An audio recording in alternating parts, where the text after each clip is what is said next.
Commissioners, May 27th, 2025, 6 p.m. regular meeting. Please silence your cell phones and other electronic devices.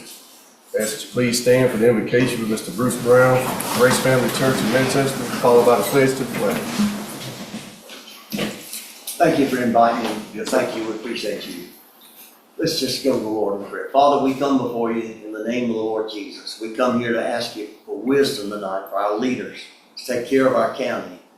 You said all wisdom, knowledge, and understanding comes out of my mouth. And the ear that hears it, the eye that sees it, both comes from you. And you said, if any man needs wisdom, let him ask me, and I'll give it liberally. Father, we ask you tonight for wisdom for our leaders to be able to take care of our county and watch over our people. And Lord, everyone that's under this county, that's working in every office, we thank you for giving them the same wisdom. And Lord, I ask you to bless them with favor for our county, for every deal that they make. Give them wisdom, but give them favor. And we thank you for doing that in Jesus' name. Amen. Amen. Pledge Allegiance to the flag of the United States of America and to the republic for which it stands, one nation, under God, indivisible, with liberty and justice for all.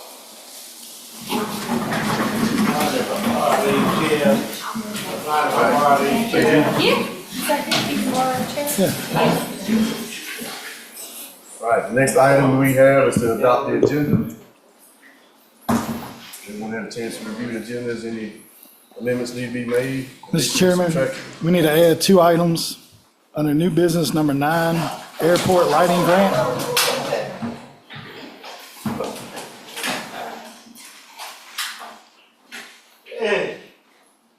You all right? You don't walk this thing. Yeah, that'd be better. They got no rollers, Thank you. You okay, sir? You okay? Yeah. All right. So we have an item under new business? Yes, Mr. Chairman. Number 9, airport lighting grant. And number 10, under new business, City of Greenville football field.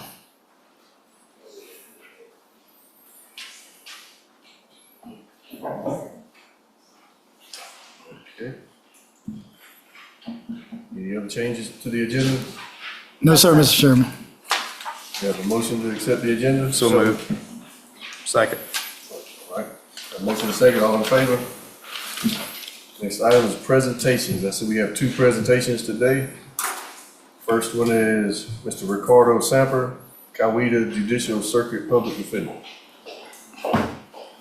Good evening, ladies and gentlemen. I just wanted to come by and formally introduce myself. As you all are aware, as of January 1, 2025, the Coweta Judicial Circuit split into, or what was the Coweta Judicial Circuit, split into 2 judicial circuits. The West Georgia Circuit, which is comprised of Carroll County and Heard County, and what remained the Coweta Judicial Circuit, which is Troup, Meriwether, and Coweta County.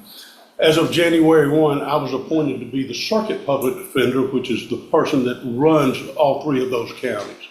I wanted to come by and introduce myself to y'all, let you know if you have any questions or any concerns, feel free to call me. I'll sit down and talk to you whenever you want to, as long as I can get out of court long enough to do so, to answer any kind of questions you may have or anything else.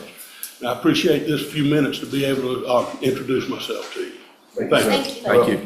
Thank you. Item 2 on the presentations is Andrea Newton, Chairman of the Historical Landmarks Committee for the Georgia State Society, United States Daughters of 1812.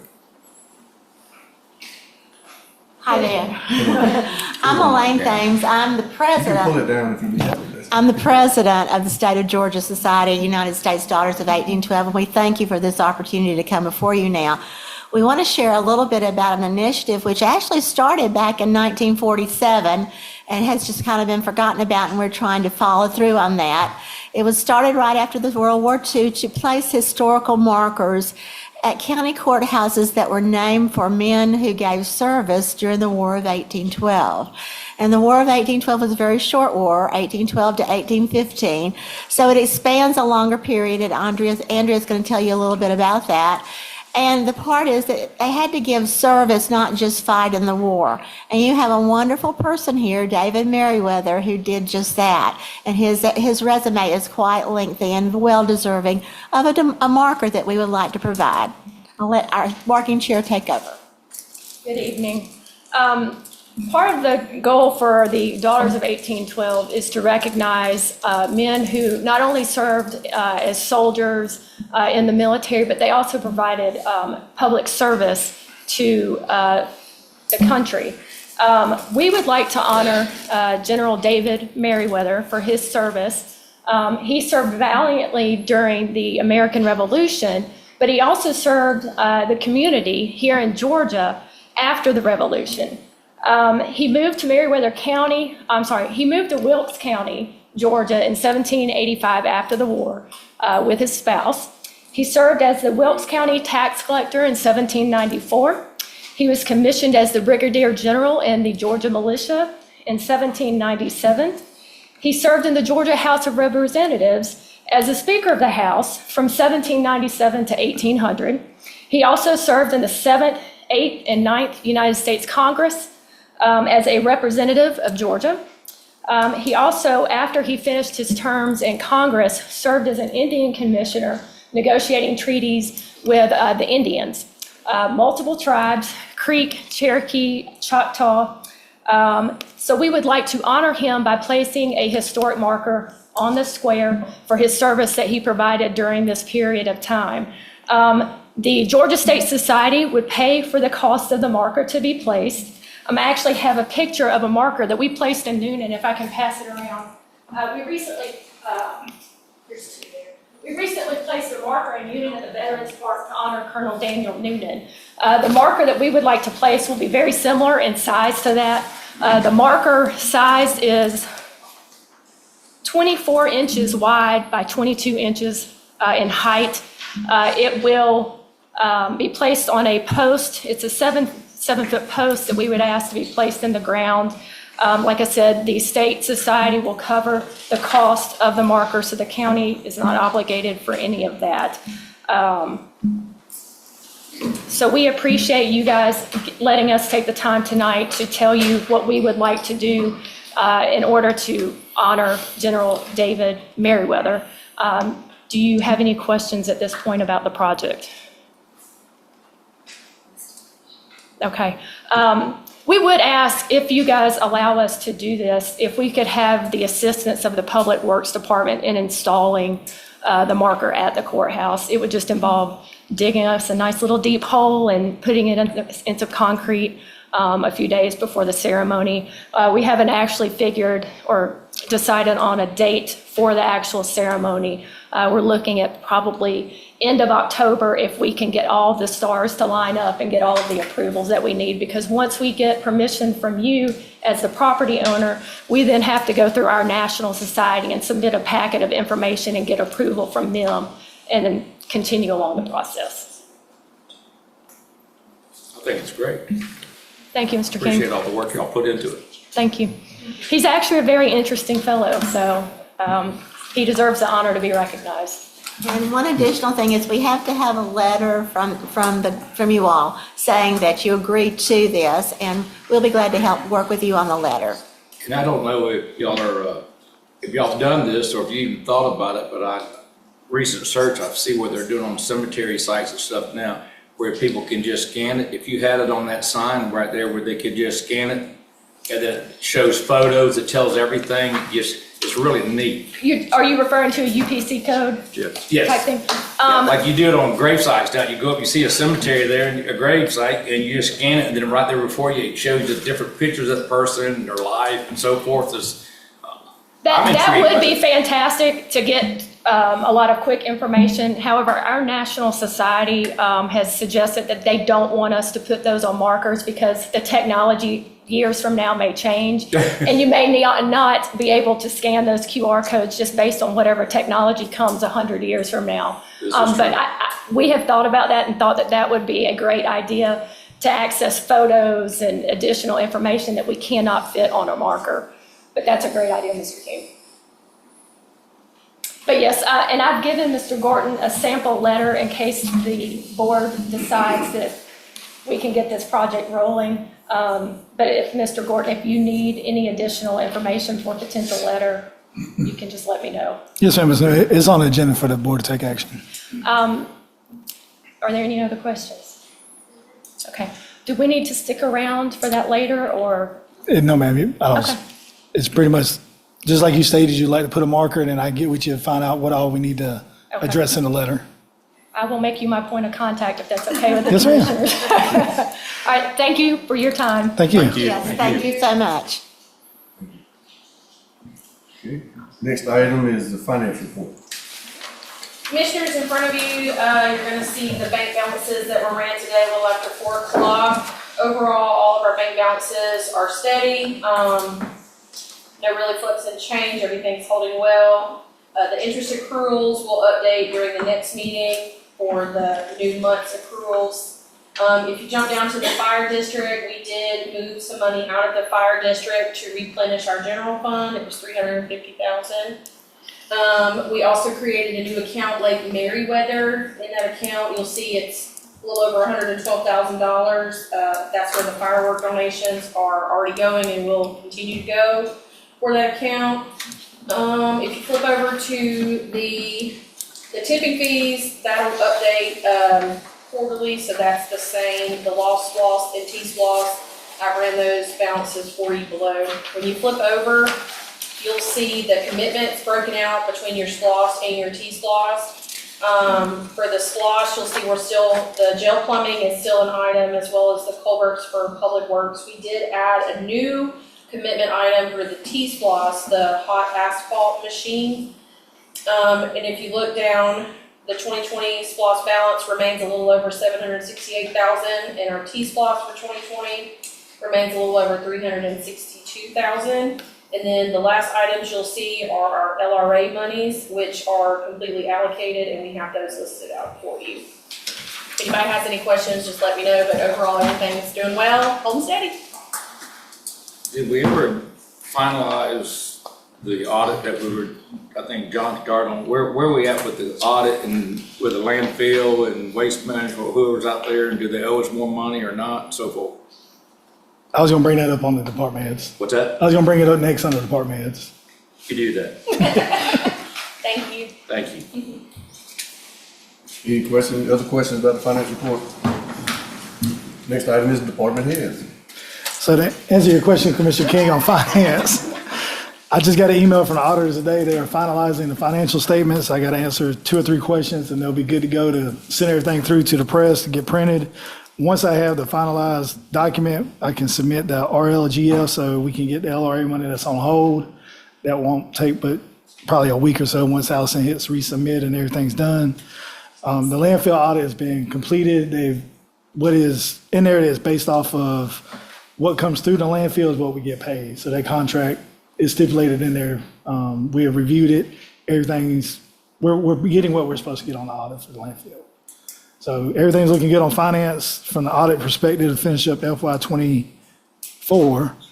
Like I said, there's just a few outstanding items I need to go through and check off and make sure I agree with them, and they'll send everything to the press. Is there a provision in there, are we able to ever renegotiate or decide that, just like everything else changes in everybody's lives and cost of living and so forth, to get that increased for the county? I will relook at that contract because there is a stipulation in there on the scale that periodically there's supposed to be an increase if the volume increases.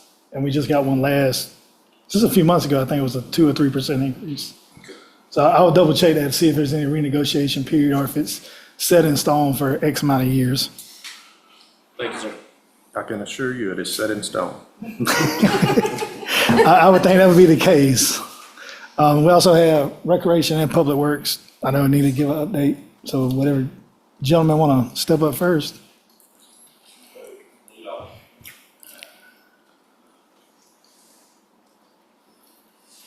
Good evening. Just kind of update on recreation where we continue to move forward. getting a lot of the equipment and stuff that we need and figuring out what we got to have to move forward with the recreation department. We have officially started registration for fall activities, football, cheerleading, that kind of thing. Part of that we are doing through Google Docs, and some of it by paper. We're also going to try to transfer some of that so we can have the information readily available on spreadsheets and make it easier for us to access. Our baseball teams do have their first tournaments this week. They play in Bowden. That's the 6U, 8U, and 10U teams will be playing in Bowden at their annual South tournament. June 5th through the 8th, the Dizzy Dean district tournaments take place, and we will be hosting the 10U baseball, live arm baseball for Dizzy Dean. June 12th through the 14th will be Dizzy Dean State. I believe one of those is in, I want to say Canton, Georgia, somewhere way up north. Both of those for Dizzy Dean are. Also, June 13th and 14th is the GRPA district tournament. And for Class C, we will be hosting the 10U baseball and 10U softball. Both of those are live arm. Be glad to have y'all come out. Also attended the State Athletic Committee meeting last week, which I'm chair-elect for, and glad to announce that we will be hosting the Class C 10U live arm GRPA state tournament. And that will be June 24th through the 28th. Which presents us with needing to get some other items like we've discussed as far as the concessions and possibility of renting a portable bathroom so it's more accessible and easily taken care of. It's kind of what we've got going right now. It's all good. Get all that attention here. That's good. More we can draw in, and it's good for the whole area. And just promoting our area. I've already sent out and I've met with the Chamber of Commerce. She gave me a link that I've included on our information packet for GRPA. It's already been posted to their website today for the state tournament, and it lists the restaurants and motels and hotels and different activities throughout the county. So hopefully it'll be bringing some good revenue as well. Our sponsorship program is also starting to pick up as well. So, Keep up the good work. thank you. Thank you.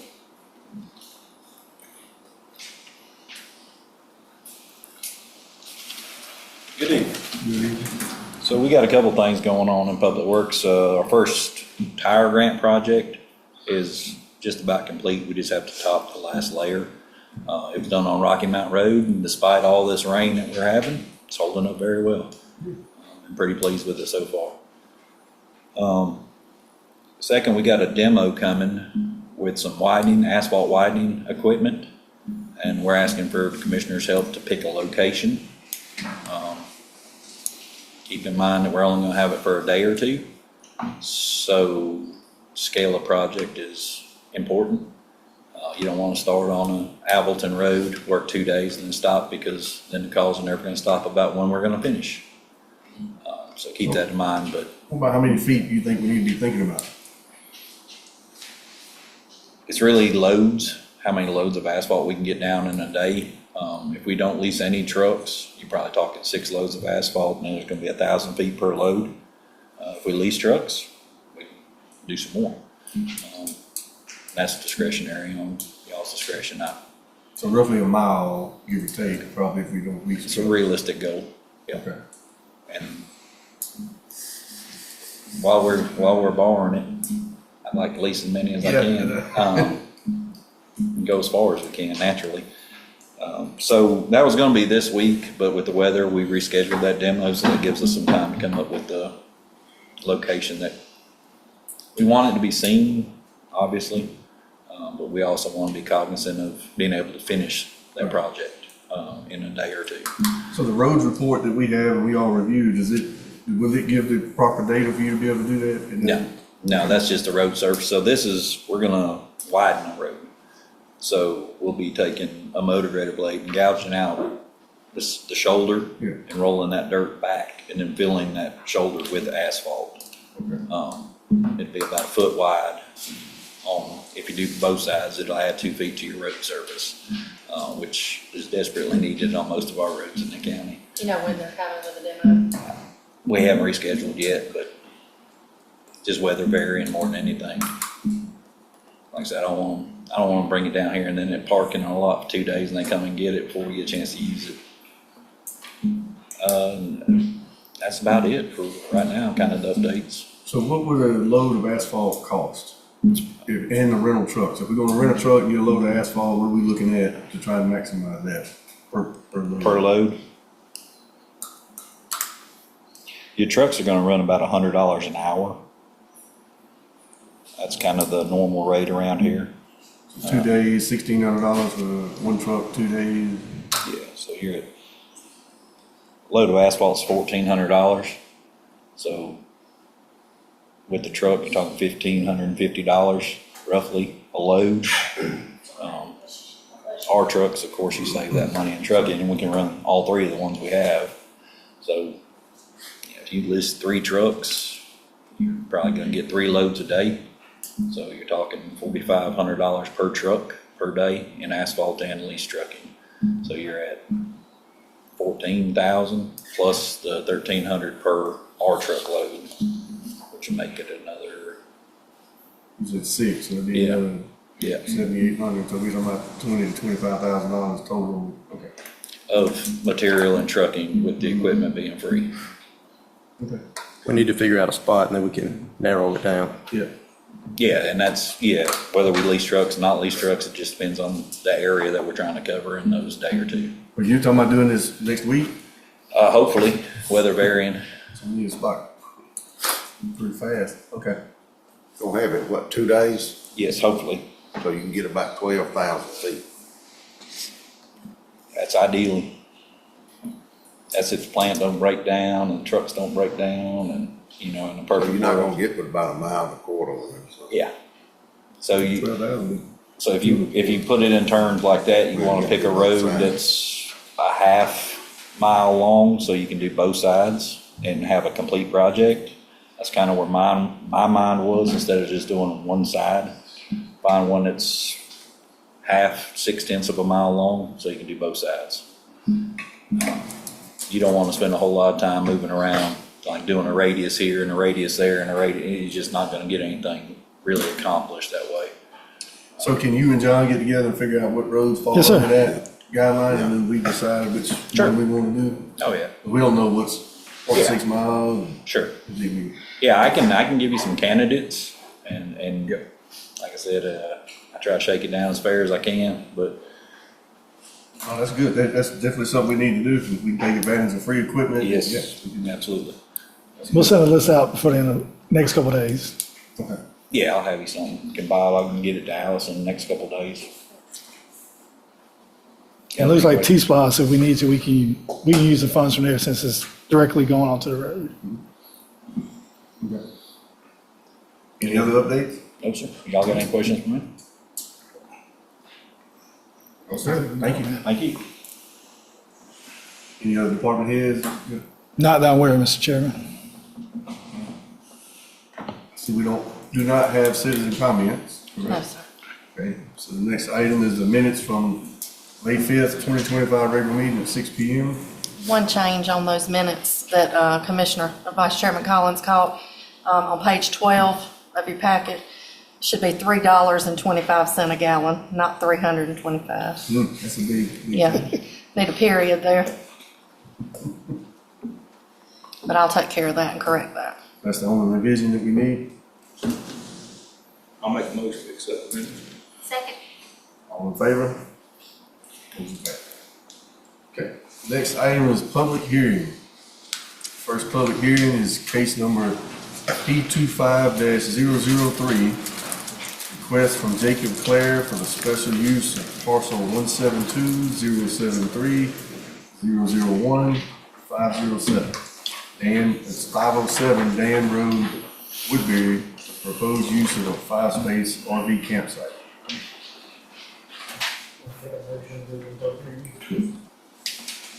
So I need a motion to go into public hearing. So moved. Second. All in favor? Public hearing is 6:24. Good evening. Case number P2503 is for special use. It's in Commissioner Collins' district. It's at 507 Dan Road. Mr. Clare has purchased the 5 acres with a home and RV spots. It is coming before the board. It had to go before the planning board for special exception use. He was under the impression when he bought the property that it was a legal campground. When he came to get a building permit, he realized that it was not. It was actually just permitted as a hunting and fishing camp. And Mr. Clare is trying to correct the scenario. The planning board heard his application and made the following recommendations. They recommend approval with the stipulations of 1, required background checks. Staff recommends this to be done to any adult staying more than 7 days. Have a code of conduct posted at all times. No permanent fixtures such as decks or etc. Post to quiet times. No camper to stay more than 90 days at a time and must be off-site 30 days before returning. No more than 5 campers at one time. And Mr. Clare is here to speak to you guys.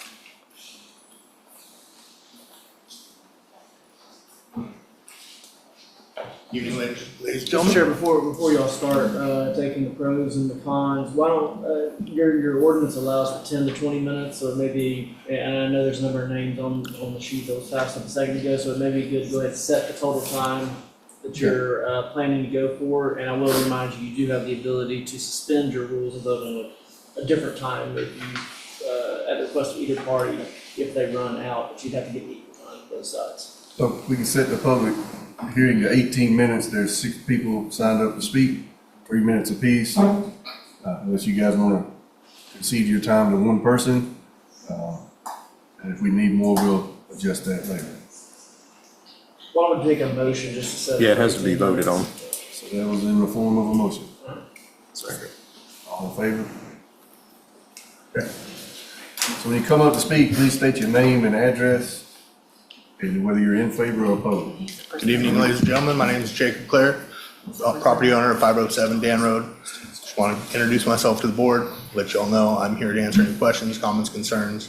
I see you guys have the application that I've submitted, as well as the rules and regulations, policies that I submitted. If there's any questions, please feel free to ask. I think she stated that you were under assumption it was already an RV park. Yes, sir. I was actually staying there previously to buying the properperty, and it was under the. Somebody just tell you that, or did you do The your property due owner. diligence and come to the county and verify everything? The property owner told me that when I was staying there, the person I bought it from.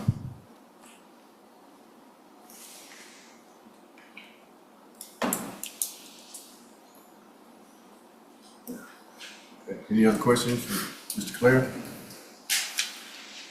Any other statements you'd like to make? I'm sorry? Any other statements you would like to make at this time? Not at this time, no, sir. Anyone else like to speak in favor of this?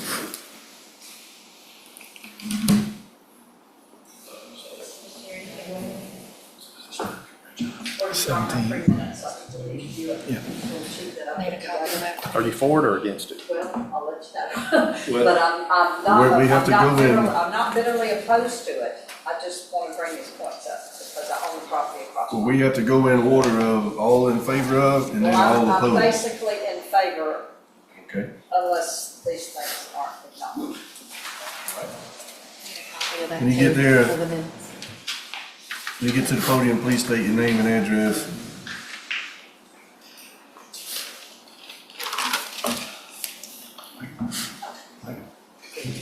My name is Cherry Thomas. My actual residence address is 631 Madden Road in Concord, Georgia. I own the property on Dan Road and Covered Bridge Road, the 22 acres that is directly across from this campground. I'm not here to knock this thing in the head completely, but I do have concern.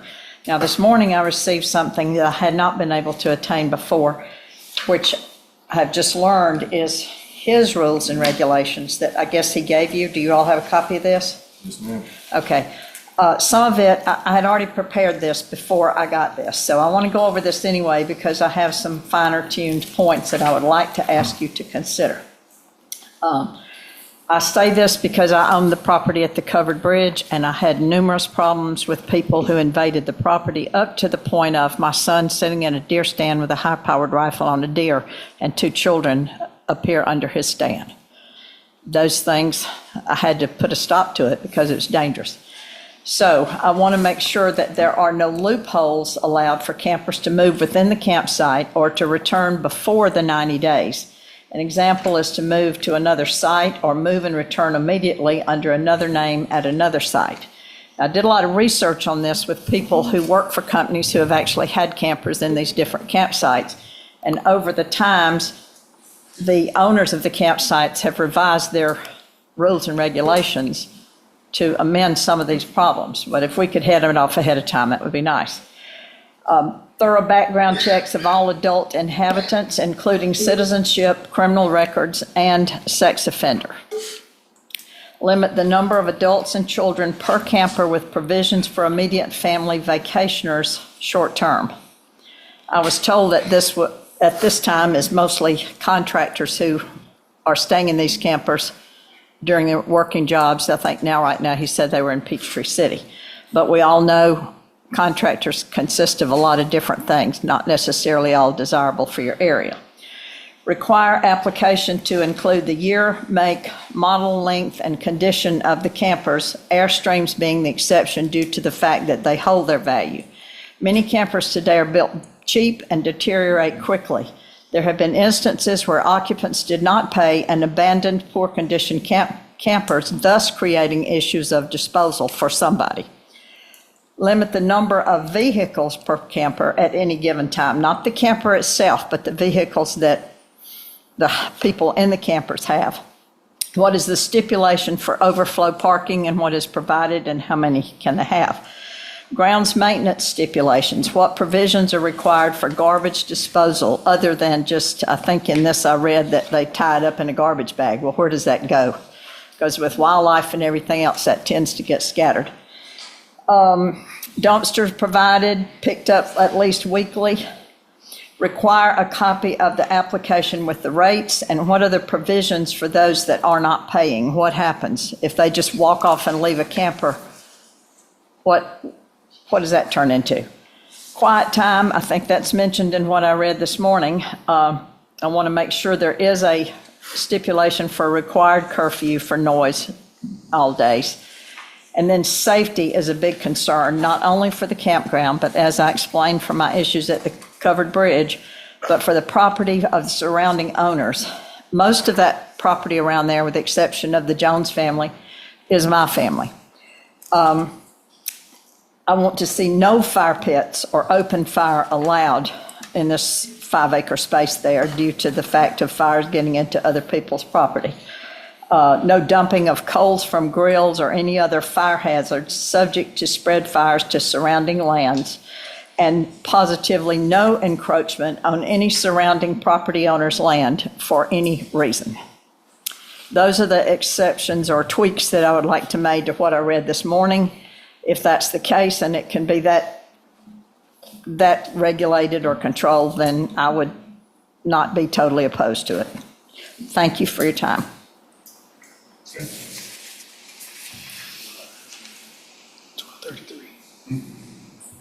We love to ask. Yes, you're allowed to ask. Why would it be because, I mean, I'm just asking this, you want to know what year, make, and model. I think if someone's got a camper and they got a tag on it and they pay the ad valorem and it's roadworthy, it shouldn't be, I'm not saying I'm for or against this, so I'm trying to educate myself. I don't see why, I don't think we would put it in our rules. You're saying I would be for it if I can get these things. I don't see how you can tell somebody that unless you got a really nice $high-dollar camper, you ain't rolling in here. Well, you can, but you have to have some kind of parameters to keep it coming in there. If I go out there and hook up a camper and start going down the highway and I'm calling down to Warm Springs to get a spot or the county to get a spot, if it's roadworthy, it's good condition, I'm gonna roll in there. I might not look like the guy that's in Section C over there, but it's gonna be all I can afford, I can have, so I'm just asking. I think you're not thinking about the rest of what I said, where these people that own these RV camps have had them come in with more dilapidated campers, they don't pay the bills, and then they just walk off and leave the campers that are not worth much money. And there are a lot of them out there rolling down the road that aren't worth a lot of money. So that's the reason for that. As for what they charge to have the campers in there, that has a lot to do with the quality of people that are going in there too. And I, for one, don't want people in the campsite that are working on a construction crew that nobody knows anything about. They don't know if they're citizens, they don't know if there's 10 of them in the campers, and these things happen too. And once they do, that's where you turn it into, rather than a nice RV park, then it turns into something out in the middle of the country, and who's gonna see anything? I couldn't get the county to help me with the mess I had down at Covered Bridge, so who's gonna fix some of those issues? Those are my concerns about it being there. And if you put enough parameters on it that limits the possibility of that, then. So if all these parameters wasn't on there, you'd be on the opposing side, would you not? Do what now? If all these parameters was not attached to it, you'd be on the opposing side. Yes, if we I can understand get it correctly. tightened down. Thank you, ma'am. Any other questions for the speaker?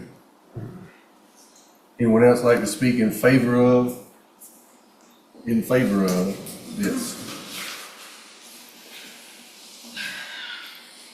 My name is Jefflyn Jones Ayers. That property belonged to my grandparents, Dan and Francis Stribling. Unfortunately, some circumstances came up and my uncle, my Jones uncle, sold the property to Jacob and Elise. And I'd like to set the record straight for anybody that's here that would like to speak on how I feel, or my sister feels, or my daddy feels, or how my grandparents might feel. You don't know. We haven't said anything about it. There was a lot of hurt feelings at the beginning. My hurt feelings are not with Jacob and Elise. Okay? I have come to know them. I have spent time with them. They have a small child that loves to run and play and go and do. This campsite has already been up for about 18 months with residents in it because of the way that it was not done properly to begin with. Hardly anybody in here knew it was even there. So it's the same people living there, and now all of a sudden it's a problem just because they were notified about it. And now with the bridge open, the people only have to pass one home between the highway and home, and that house belongs to my daddy, as does all the land from the railroad bridge up to the property of Jacob and Elise's, around the back and by the covered bridge. Their property does not attach to the covered bridge. And in the last probably, 10 or 15 years since things were done down at the bridge, I haven't heard of a whole lot of trash going on down there. But that's not the kind of campsite we're talking about. We're talking about people like Jacob who have to work out of town because there aren't jobs here, there aren't rental properties here, and their company provides them with somewhere to live. And these are people that get up early in the morning and go to work, and they come home, and I've never seen anything going on over there. I mean, I just want everybody to understand that from my family's standpoint, I want to support Jacob and Elise because I still love that land and that home. I mean, that's where Jennifer and I grew up. And I actually visited for Warren's birthday, and he had his family there and her family was there, a lot of extended family. They have some family in Coweta County, and there hadn't been that much love in that house since my grandmama died and left this world. And I felt it there, and I want them to feel that. There is absolutely no reason that this has to be an issue. There's nobody allowed to hunt on that property unless they have the express written consent of my daddy, Gary Jones, Jennifer, and myself. All three of us will have to give them written consent. If what Jacob does with that 5 acres, I don't think there's enough to hunt on it because all the barns and everything are on that piece of property with the house. So there should be no hunting over there. That should not be an issue. If it is, they're not coming from us. We've not given anybody permission to hunt over there, so that should never be an issue. If there are people wandering around back there behind the bridge, they aren't coming from 507. But you don't know who's in the camera. Excuse me, sorry, man, we have to keep this as there's a procedure for this. We allow the speakers to come up and you can have your opportunity to speak when you have your call. Yes, when we're done with all in favor, we'll do all opposed, and then there'll be a chance for anybody to rebut against. I do have a quick, you said it's been there for 18 months? Oh, yeah, that's right. It was there, Frank did the. And how many cameras have been there for more than 90 days now? 5? Yeah, probably. No, I don't know how many he's got there now. There are 2 that their 90 days are up at the end of this month, June, and they're moving out. And there's one that's at 60 days right now. We were there, they say they're a little over 90 days, and didn't know the regulations to begin with. And now the ball we're purchasing the property. So if it's been there for 18 months, has anybody been in to get a business license? It was registered as a hunting camp. What's that? It was registered as a hunting camp. As a hunting camp? Okay. All right, thank you. All right. Anyone else would like to speak in favor of this item? 8:23. Sir? 8:23. 8 minutes. Yeah, we have 8 minutes left. Okay. I'll be quick. My name is Elise Claire. I am Jacob Claire's wife and co-owner of the property in question. Sorry, Jefflin got me teared up. This property, we're not looking to turn this into corporate destination, come vacation here. Our target audience are those hard workers who are away from their homes, they're away from their families, and they just want a closer place at the end of a long, hard day to lay their head down. And it's what it has been. There have been no concerns, no issues. And my husband and I have a 3-year-old son. I understand concerns with people you don't know coming into a community, especially a small one like this. And, that is our job as parents and, citizens of this community to make sure we are vetting the people that do come in to keep our community as safe as possible. And again, like I said, we're not trying to turn this into Disneyland. It's simply a place, we want to keep the peace. I love sitting on the back porch and listening to the crickets sing. I don't want to hear Joe Schmo's music blaring. I don't want people partying. We want to protect the peace. Do y'all have a dump site there? We do not have a dump site. I'm talking about for the sewage. Do y'all have a? Yes. There's something already built, like whoever's there, when they roll out, they can dump their tanks and so forth? We have septic tank installed. I'm talking about a commercial one that's for RV camps.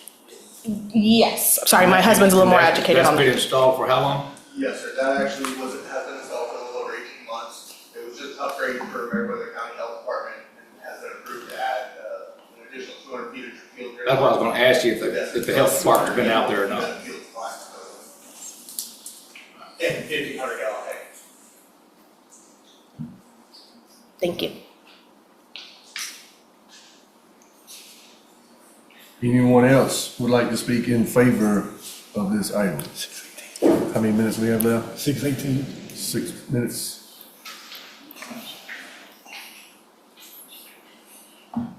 No one else in favor? Okay. Is there anyone here opposed to this item? Please be come and speak. Right there. There's none listed here. We're all in favor of it. Did the last 2 speakers sign the list? There is a Jennifer Jones that did not speak and a Gary Jones that did not speak.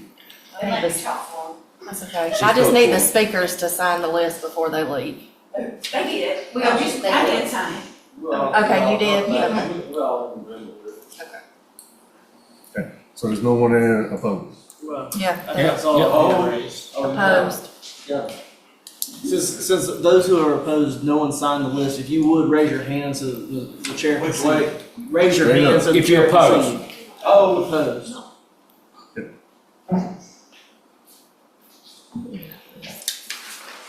All right, Diane, come here.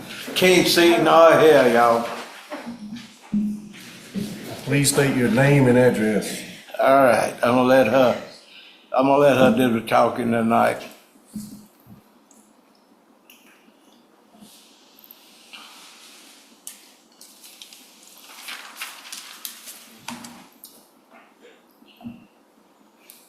We are against it, simply for the reason, Sorry, ma'am, will you please state your name and address? it's Diane McClendon, 302 Covered Bridge Road, Woodbury.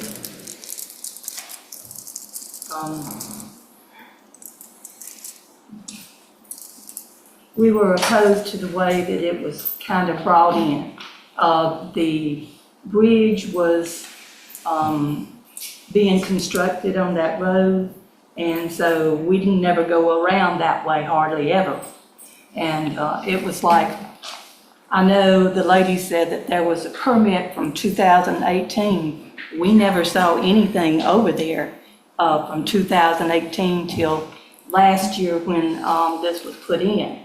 And the first thing we saw was when the road was put in there, when Gary had the gravel put in. And that's the first that we knew that there was even anything there. And the bridge was closed in. And the bridge was closed all that time. So we didn't ever hardly go around that way because we couldn't go across the bridge or anything. And our, one reason we're against it is because of who would be in there. I know that the people said that they would put,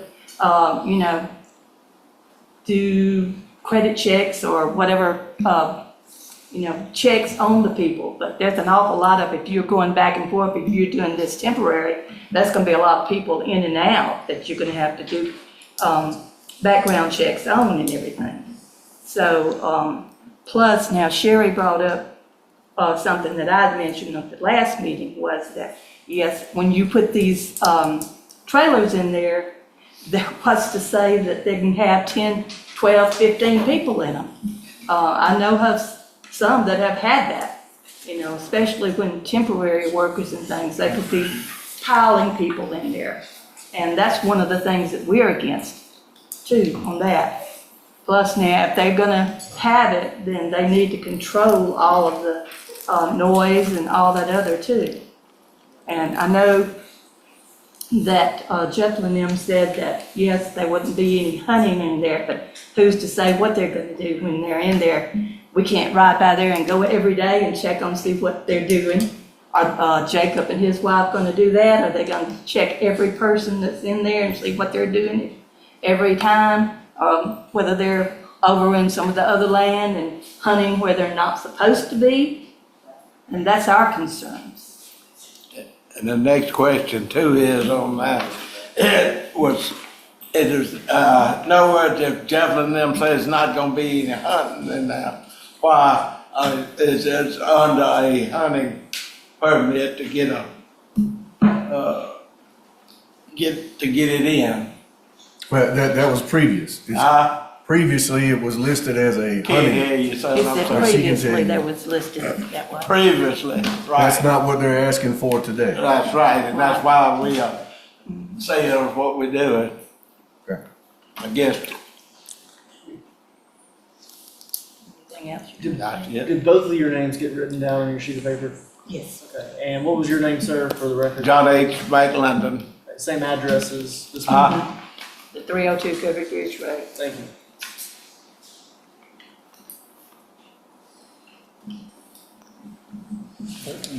Anyone else like to speak in opposition to this request?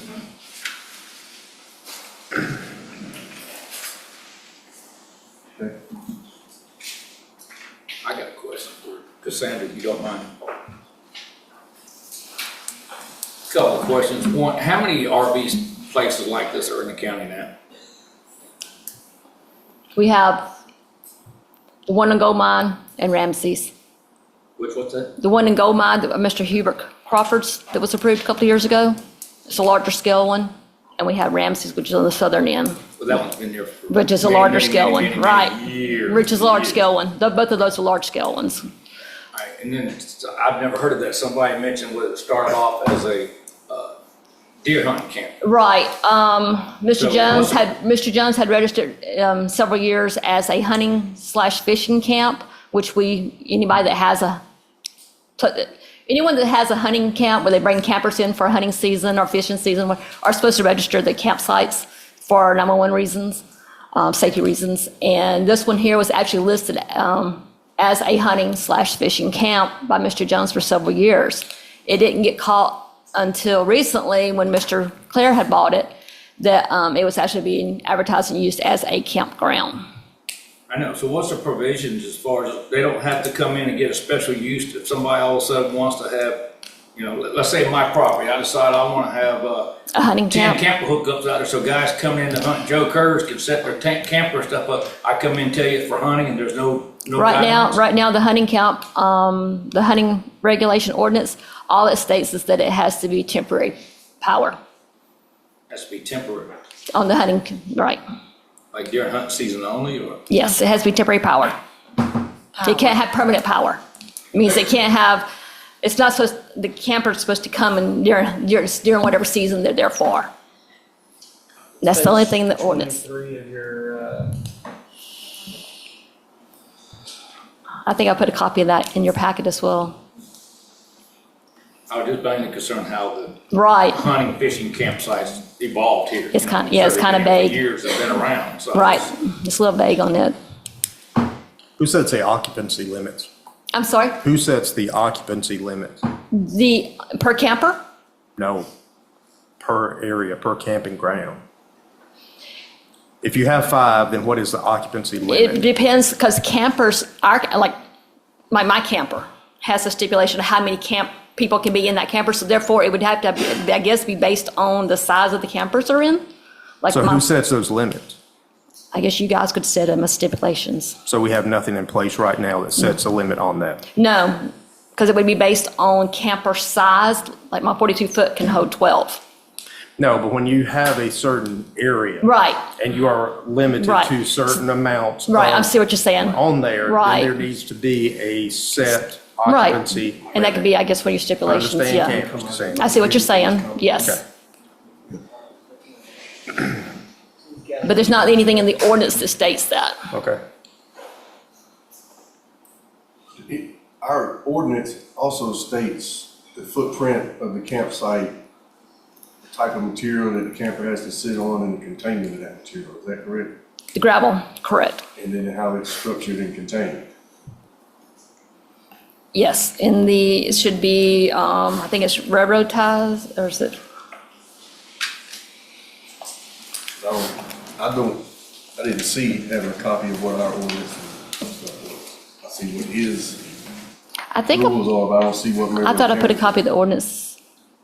didn't see it either. It's not in the packet.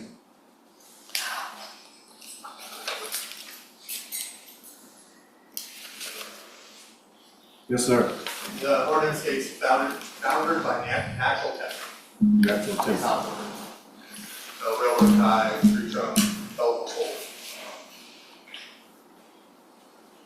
So how many temporary poles are out there right now? Actually, there's 5 permanent power poles I found There's out. 5 what? Permanent power poles. And how did that get done without going through the building department? They were put in as temporary power. And understand and that. it got released as permanent power, I didn't have anything to do with it. It got turned on as permanent power, and as well as the septic system, we did not have anything to do with that. It went through the health department by itself, Somebody had to authorize.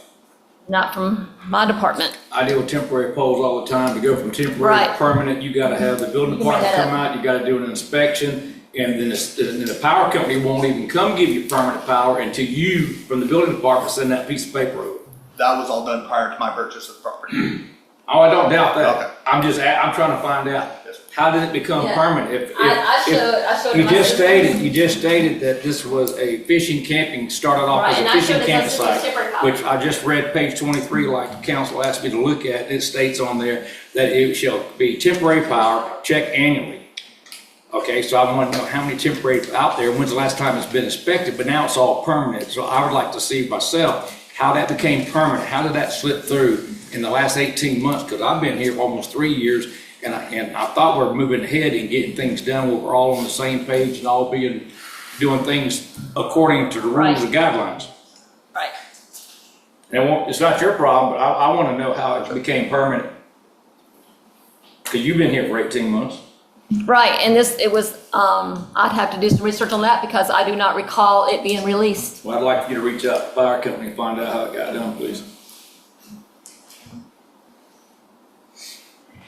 Any other questions for Ms. Cassandra? We have any time left, and I clarify something. You have 5 minutes for a rebuttal on some of the comments made against you. Can we clarify something, please? When we speak. Well, I don't know, if you're gonna speak, you need to come up, sign the paper, state your name and address. Hey, good evening. My name is Jennifer Jones. I am a resident at 1062 Striblin Road. I am Jefflin's sister, and my mom was Nancy Jones, and my dad is Gary Jones. I would like to clarify in these documents, when you were speaking of a Mr. Jones, that you were speaking of my uncle, Frank Jones, not my dad, Gary Jones. So please, when you're, just to clarify with everyone, when the Mr. Jones you're speaking of is not my father, Gary Jones, or myself, Jefflin, and my sister. So. I didn't think it was. I just wanted to clarify that way. I've known No, Mr. no, Jones for a I while. know He's that. a great man. He's always been respectful to me, and I would do anything to help him. Right. I just wanted to clarify for those not power. knowing. There's a lot of Joneses, but I wanted to, and there's a couple of Garys, but I wanted to be sure that the Jones you're in reference to is not my father, but my uncle, Frank Jones. Thank you. Ms. Thomas? The main point that I'm trying to, okay. If you need it all or not. All right, whatever. What I gave you here is because that piece that I saw to begin with is just 5 or 6 points that the zoning committee recommended for stipulations. I want to see the stipulations that I have in there, because that way, if that's all you have and what he has as his application doesn't mean anything down the road, if you all don't have some stipulations per the county to guide this thing. And suppose 2 years from now, and I didn't know it either because I couldn't get to my property. They had most of my property blocked off doing the bridge and putting up the guardrails and blocking the road and everything. So I had no idea it was there until I could go back in there again. So I don't know how long it was there myself.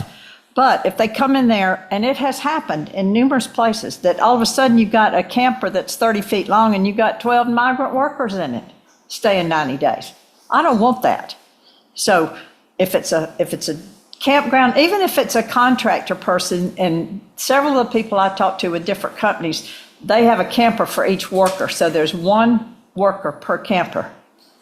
And he's got a good application here with a few exceptions that I've got in there. But if you get out there with a group of people with a fire pit and fire gets out in my place and sets fire to 22 acres, there's nothing to prevent that unless you all make stringent guidelines that are put by the county so that if it's not enforced, then you have somebody to come back to. Otherwise, his application can change at any time. If we can have those guidelines for safety, and I have the hunting land across the road, and we hunt on that land. And I don't want what happened on the creek to happen over there where they decide, well, they're there 90 days. Hey, it's a great place to deer hunt over here. Let's go deer hunt. And you don't know it, and you got somebody in a stand with a high-powered rifle. Those are concerns that directly would affect me. I'm not trying to be oppositional to them or to the right kind of thing. I'm asking you folks to make it the right kind of thing so that it's okay to have it. And it protects not only them, but those of us who are directly associated with it too.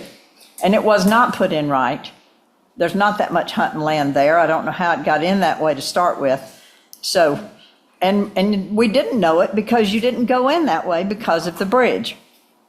And so none of us were really aware of this. And then when I saw the sign, it doesn't really tell you much either, but Cassandra was a big help in telling me exactly what it was. But I still say that if you only approve what these stipulations that the zoning board recommended, that's a wide open field for what can happen there. He could change this at any time, and then it could be something totally different. And if I have a business there and I need the money coming in from 5 campers, I'm gonna make concessions to make sure they stay rented. But we need to curb what that is so that this cut and dried, what is allowed there and what's not. And that just came up as a perfect example why you all need to make the stringent guidelines. And I ask you to do so. Thank you.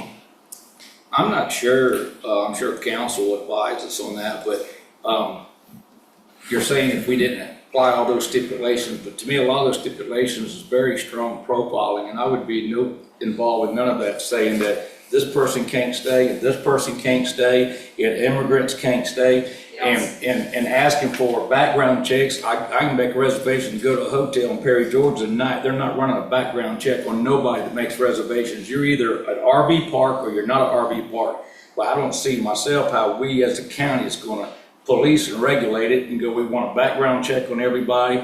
We want to make sure your camper is a nice looking camper, and we want to make sure you didn't bring in 4 other cousins that wanted to come spend the summer to go down to Roosevelt Park and go, oh, you're 2 over, you got to get out of here. So You're not talking about those. no, I'm stating my opinion now, is I just don't see how, my opinion personally, I don't know what the rest of the board says or what they want to decide on, but I don't see us regulating those rules and guidelines. We're going to go by whatever our county ordinance states we have to go by, and we'll have to make a decision based on that. A lot of these campgrounds are doing it on long-term stays, for like contractor stays where they're actually living in the camper. I'm not talking about family vacation. Contractor need a place to stay too while they work. Well, they do, but not 18 people in camp. And I didn't say that you can follow who it is. I just said, you don't do that. All right. Need a motion to come out of public hearing. So moved. Second. All in favor? Out of public hearing at 7:01. Is there any discussion among the board? Don't we have an RV campsite at Lake Meriwether? Don't we have an RV campsite at Lake Meriwether? Yes, ma'am, we do. So are our restrictions, I mean, don't we have it where they can have small fires or grills and things like that? Correct. Do we do background checks on everybody? Because they can stay how long at a time? No, ma'am, Commissioner Simpson, we do not. Just how long the duration of stay, we have stipulations on that. 30 days. Duration, okay. I would just, since that is one that the county has in But you are operation. allowed to build a fire Yes, and okay. that nature at the lake. To use it as a campground. Correct. I think there's some things we need to have additional time to determine. A lot of questions came up tonight that we can't just, in my opinion, give an answer immedately tonight. So I don't know what the rest of the board's thoughts are. It's in Commissioner. Well, it's in my Hendricks. district, so I would like to, like Commissioner Fred Gill said, I'd like to make a motion to table this till June the 24th for us to find out some additional information on this matter. I'll second it. A motion and a second, all in favor? Did you have a time on that motion? June I heard you 24th, say June 24th. 6 p.m. Yeah, June 6 p.m. 24th at 6 p.m. Just making sure you had it stated. Because that serves as your notice for, we're making the confirm really. The public hearing is closed. We're just taking action. It's fitting. All right? They're tabling the determination. Mr. Claire was raising his hand. Yes, Can I sir. make a request to push that farther? Actually, be out of town June 24th for my father's celebration. Yeah, so we have, next one will be with July the 8th. Yeah, I mean, y'all can't take any more information from them anyway, having Right. closed the public hearing, so his No, I understand presence that. is not necessary. I'm just putting it out there. If y'all want him there, that's fine, I'm just letting y'all know. I understand, I would like to see the requester be in presence when we Sure. make a decision if it's feet so chooses. So I agree. I agree. there's no more comment you can make, you'll just be here to witness what we decide. I would like to do that. So Well, is July the 8th? July 7th and July 22nd. So July, Either one of do those. 2 and 2nd? I'll be here. July 22nd? 7th, well, if that's what y'all need, I'm fine on 7th, whatever. I have to talk to the boss to see where I'm gonna be, but, July the 7th, We already got a motion second voted. yeah, we can repeat it. Or amend it. You gonna change it in? You wanna change it from June 24th to? I'd like to amend that and change that previous motion from July 24th to, June the 24th to July the 7th at 6 p.m. I'll second. All in favor? Okay, thank you. Okay, next public hearing. Ordinance amendment 2025-01, amend chapter 20, article 4, sections 20 through 116 through 20-119 of the Code of Ordinances of Meriwether County, Georgia, Recreation Advisory Board. We're going to public hearing. Got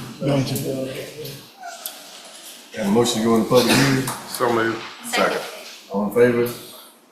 I was just trying to give them time to get out. All right, so who's speaking on behalf of this? I'll try to, John can help me out a little bit. We originally amended this ordinance back in 2024. However, we did not nail down specifics for the Recreation Advisory Board. This has now been put into ordinance format with the help from the attorney. There were several changes that we were requesting to make as far as that ordinance goes. Taking the board from the 9-member board to a 5-member board.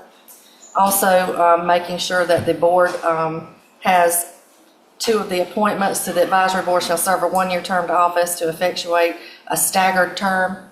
So basically, you would have 2 members serve, and it listed out under section 20-118 of the proposed amendment. Let's see. And that structure would be District 1, 3, and 5 serve 2-year term. District 2 and 4 will serve a 1-year initial term. All sequential terms will be 2 years. Correct. I think that it's pretty much stated, it's understood that the members of the board serve at the pleasure of the Board of Commissioners and are subject to recall upon a simple majority vote of the commissioners in any regular session. The seat of any member of the Recreation Advisory Board shall be declared vacant if such member misses 2 meetings within a calendar year without cause or notice. The Recreation Advisory Board shall be responsible for notifying the Board of Commissioners of any member's failure to meet the attendance requirements. The Recreation Advisory Board shall be subject to the authority of the Board of Commissioners in all matters of personnel, finance, usage restrictions, and operations of park and recreation in the county. The board shall establish regular meeting times for the purpose of conducting business of the Recreation Advisory Board, and the board shall meet at least once every quarter. Other change would be the board shall elect each year a chairman, vice chairman, secretary, and vice secretary of the Recreation Advisory Board from among their members. The secretary, or in their absence, the vice secretary shall notify all members of date and time of such meetings and shall keep minutes of the business therein conducted. The secretary or vice secretary shall transmit a copy of the same to the commissioners, county manager, I should say county administrator, I'm sure, and county clerk. A quorum of the membership necessary for the conduction of business shall include a majority of the voting members. Some of the duties of the board: the Recreation Advisory Board shall perform the duties included but not limited to providing written recommendations to the commissioners, county manager, county clerk, and recreation director when deemed necessary by the board concerning the operations and programs of the county parks and recreation department, conducting annual site visits and inspections of existing and potential parks and recreation facilities, and providing written findings to the Board of Commissioners, assisting the Board of Commissioners as requested in development of a Parks and Recreation Master Plan, and performing any other activities or duties as requested by the Board of Commissioners.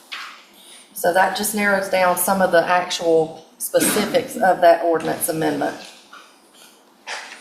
I mean, just for some more clarity, I mean, this was a 9-member board previously. Right. It very rarely met, and when they did not even have enough members show up for a quorum. Correct. So we took that in section 118, letter A. The board shall consist of 5 members, and 1 shall be appointed by each member representing each county district. All right, I see no document of people sign up to speak on this, for or against. You can ask if there is. Is anyone in favor, want to speak in favor of this Recreation Advisory Board? Anyone like to speak in opposition to it?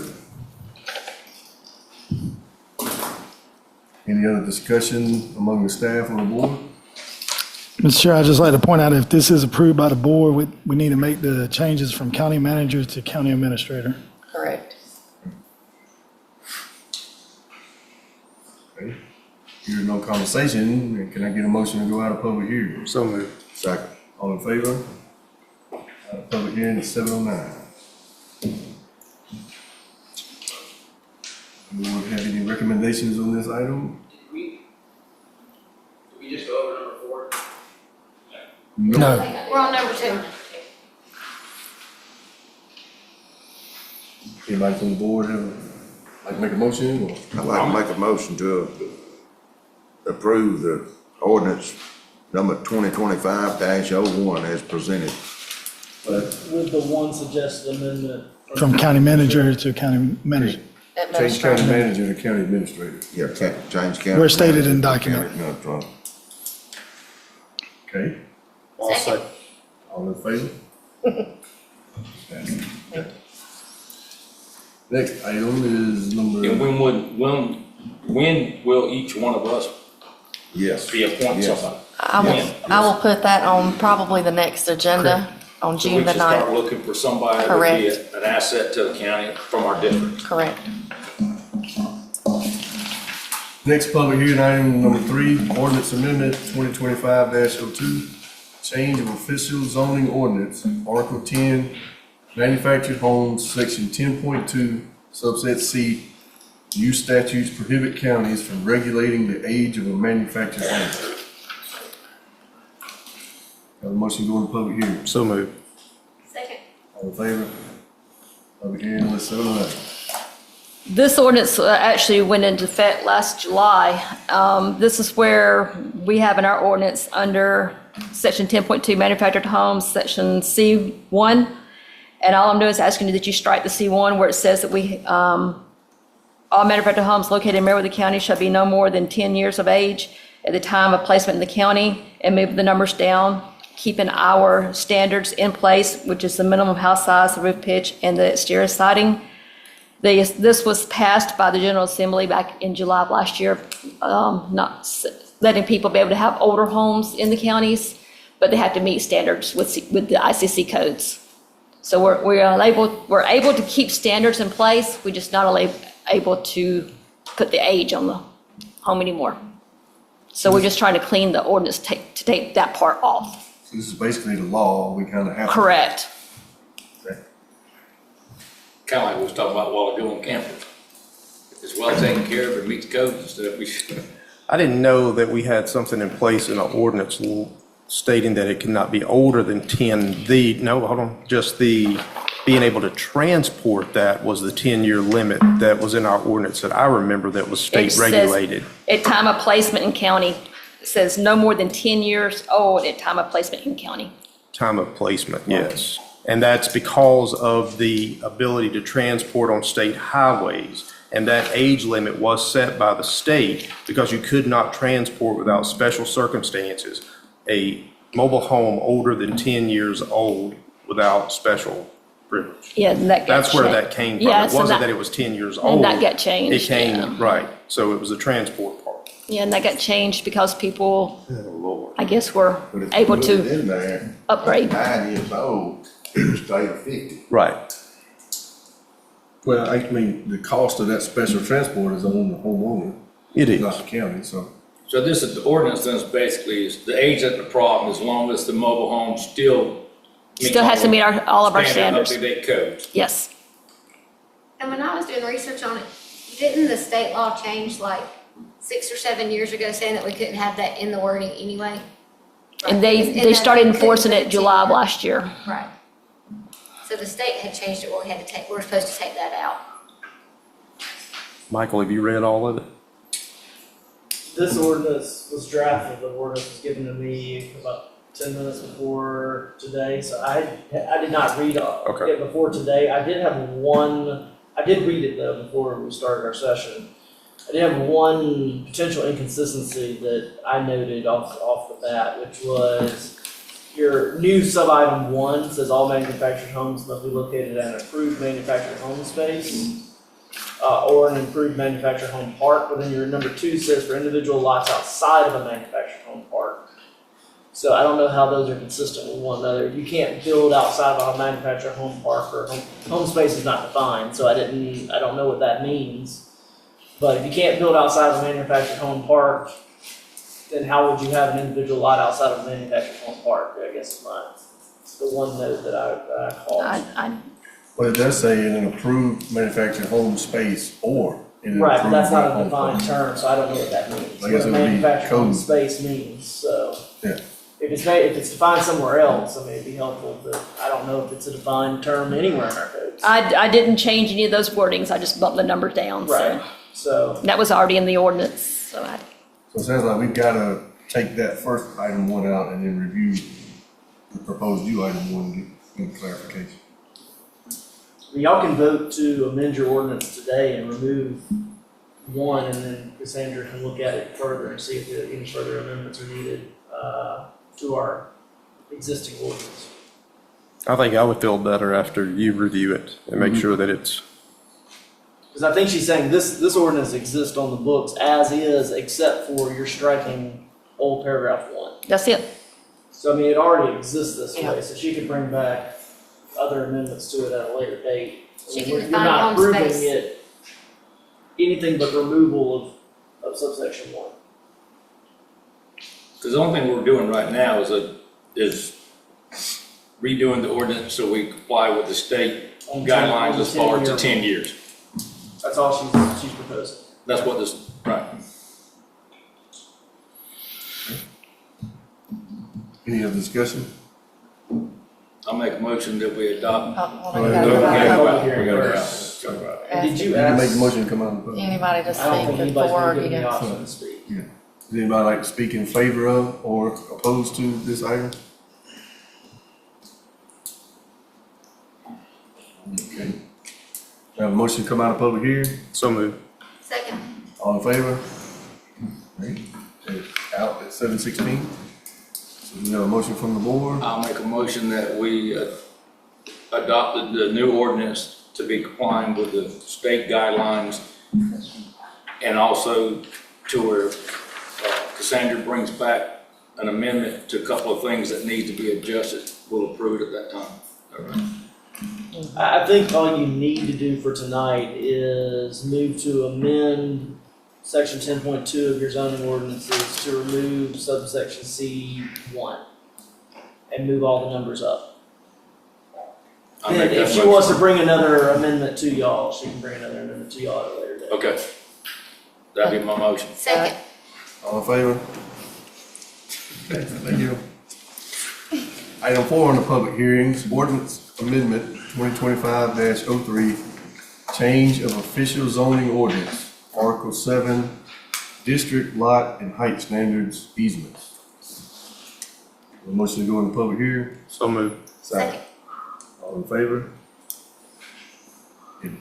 Okay, this is going before you guys as, to correct the easements that has been, gone by.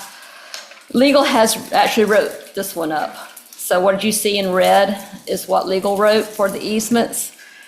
What's happened is that our easements are being used to subdivide properties that have access to both paved roads and dirt roads. And so they're able to circumvent the easements so that they can use what they say a paved road, even though they're using the dirt road as access to these properties to make them smaller lots. Because dirt road's 5 acres and paved road's 2 acres. Legal has reviewed the easement ordinance, and they do have their suggestions in the red for you. And you do have someone here. Well, it's taking a minute to read through what this is, and then we'll open it up.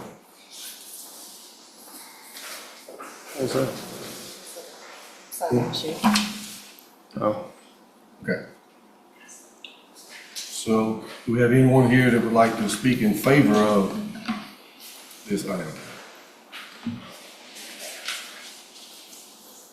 Okay, seems we have one person that would like to speak in opposition to it, Brandon Larry.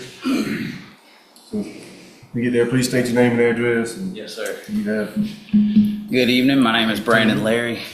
I live at 425 Wagers Mill Road in Noonan, and that's usually my least favorite thing to say because I feel like an outsider, so I'm pleased to inform that I am under contract to be moving into a house on Forest Road in Meriwether County, so I will be a resident here before too long and look forward to being more involved and more active with the county and the things that go on. So I'm speaking on behalf of Chisel Mill Homes this evening in opposition to the amendment of the ordinance.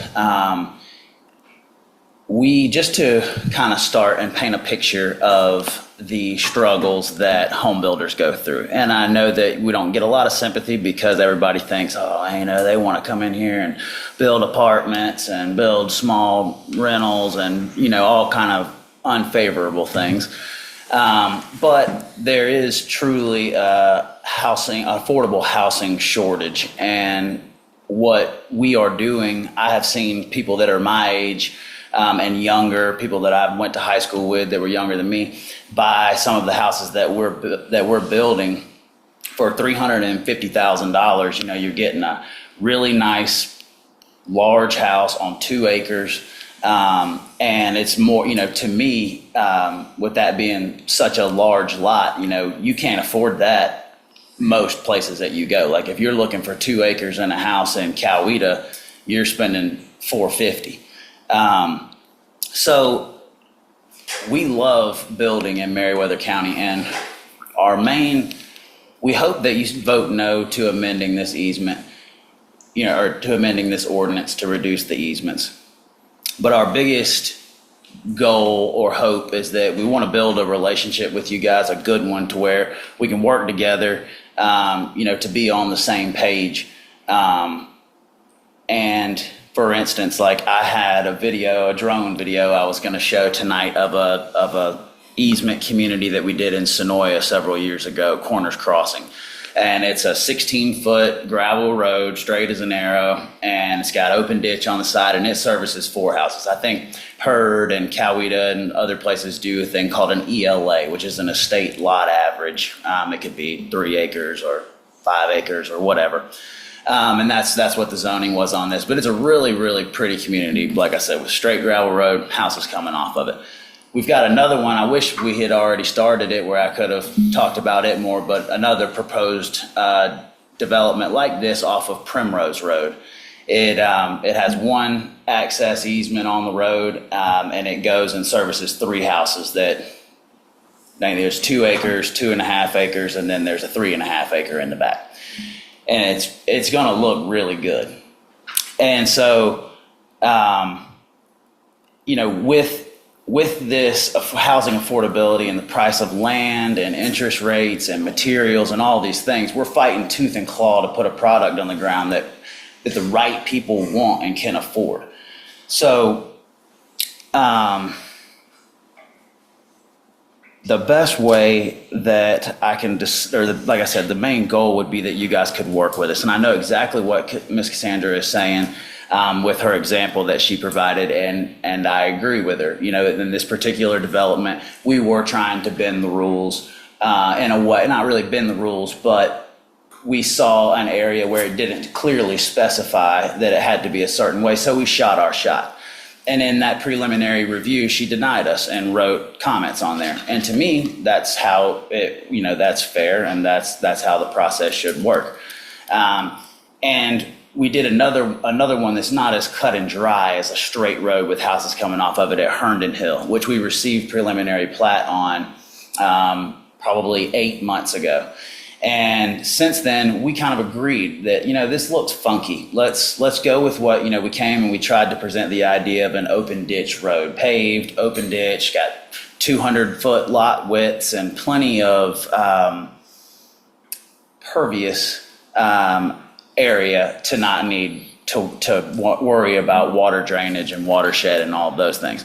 But it didn't get approved, and so we thought, all right, well, we spent about, I'd say 6 to 8 months on engineering. Still don't have our plans back on Herndon Hill, but we are going to end up going that route. We're like, hey, you know what? You guys want it this way. Let's do it. You know, let's see what we're working with. So, I think that it would be unfair to just go ahead and eliminate or reduce the amount of easements that are already permitted when we could just work together to say, hey, these easements can be beneficial. It allows us to take a piece of property that's 9 acres and skinny, 230 feet wide and deep, and instead of only being able to pay that property owner for, we're paying above tax value, but in order for it to, make sense, we're not gonna be able to pay that much more than tax value because we're only getting one lot. But this way, we still have 3 or more, 3 2-acre or more lots that now we can give this person a great deal on purchasing their land, yet still provide an affordable product that is desirable and attainable for the working class to attain. As I said, I look forward to moving to Meriwether County, and I love working with you guys, and I want it to be a coveted place to live. So as I said, all we really ask is that you consider the things that we go through. It's not easy. Do it even the way that it is, it's not easy. Like the developments that we have put on the ground, they're tough. But like I said, we just hope that you work with us and consider this ordinance, and I appreciate your time. I got a question for you. You made a comment there that you said by able to do that and get another lot, it makes it a lot more affordable and so forth. But it doesn't make it affordable, because if you got an extra lot out, you're going to charge the same amount for that lot as the rest of them. You're not going to reduce the lot cost down because you got another one to make it affordable. The reason for going that route is to get as many lots possible to profit, correct? Or to... No. Yeah, but I mean, sure, we're in business to build and sell houses so that we can make money. You stated that if we was not to go with the recommendation and change it to where builders such yourselves could come in and get more lots on easement access, it'd make it more affordable. Well, it's not making it more affordable, just make it more profitable. You're right. I should have worded that differently. And what I really meant by that is, it closes a lot of doors for potential to buy land and to develop it. So for instance, if we don't have that easement now, I could I could try to buy this deep, long lot from this guy, but he wants too much. I can't, it doesn't make sense. But now if I am able to do this easement, now this property, I can purchase it at a rate that does make sense. Because let's be honest, the whole county's not just tons of road frontage, paved road frontage, those kind of things. So, those are a dime a dozen. When we can build on road frontage, yeah, we love to, of course. But, like I said, essentially, I'm not really leaning on the affordability part. It's mainly the accessibility of developable land at a price that makes sense. One more. When the developers have easement lots like that, do y'all put anything in there, for each homeowner to be responsible? What I'm getting at, the reason I asked that, I went the other day to a job for a guy, and as I came down this easement driveway on both sides, it's just Christmas trees, old stuff, and stuff piled up. And he said, that's the backside of all their lots, and they just go back there and throw it over the fence, and he has to look at that. I'm just wondering, myself, I'm just educated, if y'all did have easement laws, do y'all not put, it's not a homeowner association type thing. Correct. But do y'all put any stipulation that the easement has to stay clean, accessible and appropriate, and that's all homeowner responsibility to do that, not where the guy at the very end, he's getting crapped on because everybody else is throwing, I'm just saying, is there a way to put that in the... Now, I may not give you the exact answer you're looking for, because the truth is I don't know everything. I'm just going to give you the best answer that I got. And it goes to a common problem that I imagine there are with these shared easements. And it's like Heard County, when I was talking to them about it, they didn't want anything to do with it because they've had experiences in the past where, it wasn't recorded properly, and this person says that, and this person says that, and it's just a problem that you don't want to deal with. I understand that.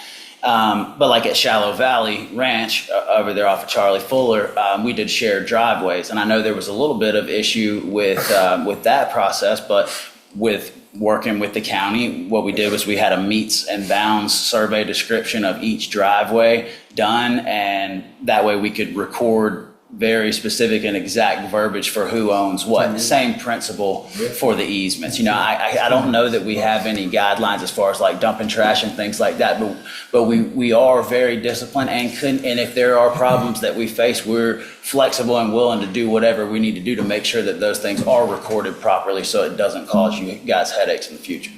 Thank you. Yes, sir. Any other questions by the board? Mr. Chair, I do want to clarify a few things that were brought up during the last speaker. Both Hurd and Coweta have ELA. In Hurd, it's considered a zoning district, and in Coweta, it's actually considered a special use, more or less. But those do require that you average 7.5 acres per lot. They also have a limit on there that it's eight building off of an easement. That counts your any road frontage type of properties. At least in Coweta. And Hurd, I believe it's the same, but I'll have to double check. Otherwise, Coweta does have a 3 easement limit on all of their developments. With regard to the maintenance question that Commissioner King asked, the proposed ordinance does require that the easement, if it's going to be done, have a perpetual maintenance agreement. I can give Cassandra examples of these. They're to be approved by the Building, Zoning, Community Development, and they'd be recorded prior to the final platting. But generally what you end up doing is those that are served off of it would split the cost of upkeep and repair evenly. And it gives them a right of, it gives them legal rights if one neighbor is doing something and the other neighbor's not. We're not involved because we're out of it. It's a private right of way. But it does allow for legal recourse, and it proportions the amount of who's responsible for what. I would love to see that in there. One other correction I actually want to make to the proposed ordinance is, I was reading back through it, and if you look at sub-item, let's see, 7.1, sub-item I, little b, the first paragraph says parcels subdivided by easement may not exceed 3 lots unless 2 of the lots have frontage on the public street and do not use the easement. That should say 1 or more of the lots have frontage on a public street and do not use the easement. The idea is the easement is serving a total of 3 lots. If you've got enough space to put road frontage lots out there, those can be served by their own drive that's not using the easement. So you could put 5 lots or more, depending on how much road frontage you have, if that makes any sense. So it's really the easement serving those lots further back off of the main road. And one of the things that I believe Cassandra mentioned that they were having a problem with was you had lots that were on a dirt road with sufficient road frontage. They could just build right into that, but they couldn't do it at 2 acres. They could only do it at 5 acres. So what they were doing instead was they were connecting it by easement to a paved road, and therefore being able to do 2 acre lots instead of 5 acre lots, getting around the purpose of those lot size requirements. And so I think that was one of the things she specifically wanted to curb. Makes sense. Did I say that correctly? So if y'all do decide to approve this, I would make it with the change that subsection B under little I say 3 lots unless 1 or more of the lots have frontage on a public street and do not use the easement. That's all I got. Any more questions for the speaker? Thank you, sir. Any other discussion by the board or staff before we go out? Any other comments from you, Cassandra, what the intent, what we're trying to accomplish? Or? He said it exactly. Okay. All right, we have a motion to come out of public hearing. Last motion. Second. All in favor? Public hearing 7:33. The board like to make a decision on this tonight or table it?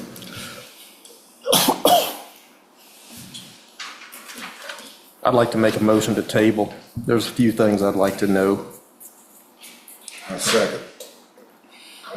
Motion is second, all in favor? When are we tabling to? Oh, yeah. Until the next meeting. Commissioner Trey, 24th. could we possibly do this, since we're gonna table it, and right now, there's things out there to set out there, could we table it and put a hold on anything being done until we make a final decision? You understand? You're asking to put a moratorium. Like, yeah, I guess so. I don't think y'all, No. I would not advise doing that without proper notice. Right. Okay. So the motion still stands to table this until the June 24th, 2025 regular meeting at 6 PM. Second. Motion, Lee seconded, okay, all in favor? That motion passed. Okay. That was, okay, all of them. Okay. Next item is appointments. Item 1 under appointments is appointment to the Pine Mountain Regional Library Board. 3-year term which will begin on July the 1st, 2025 and expire June 30th, 2028.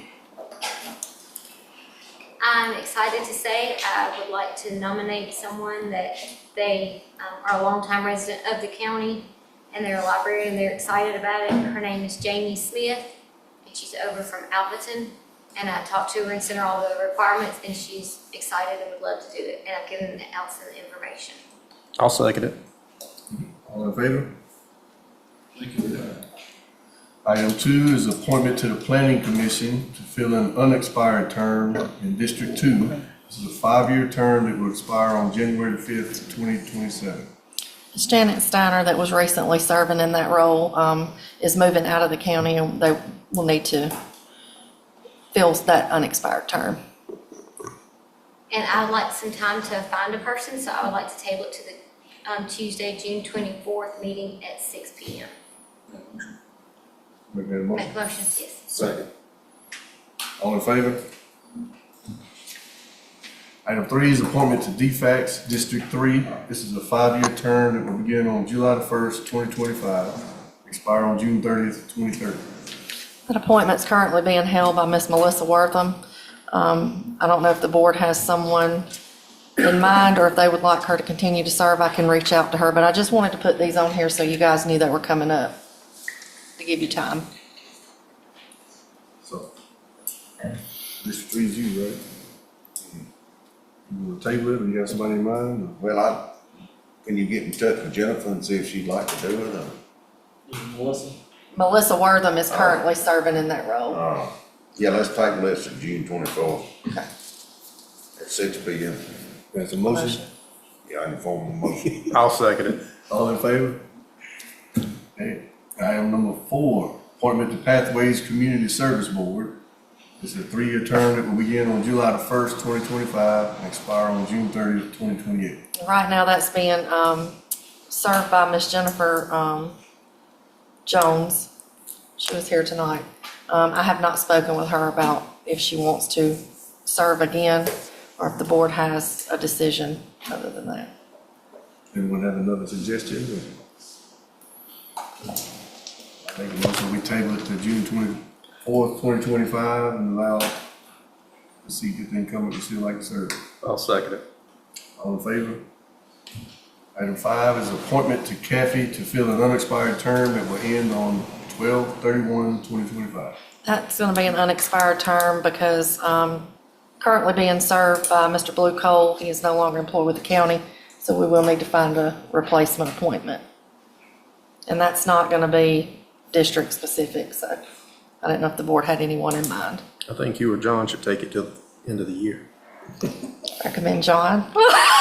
Why not? 2 or 3 rivers, whatever one. How many additional things do you sit on? for Just the us, 2 Steve? rivers, Just 2 RC rivers. and D. How many do you sit on? No, I don't mind. I make a motion to place Allison Stevens on that for the remainder of the year, for the remainder of the term. That's in the form of a motion. Second. Motion is second, all in favor? See? Congratulations.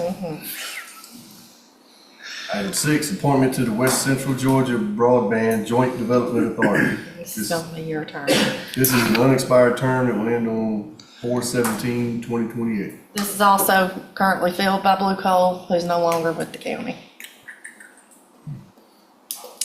I don't think they have met in quite some time either. I spoke with Miss Carolyn McKinley serves in the other spot.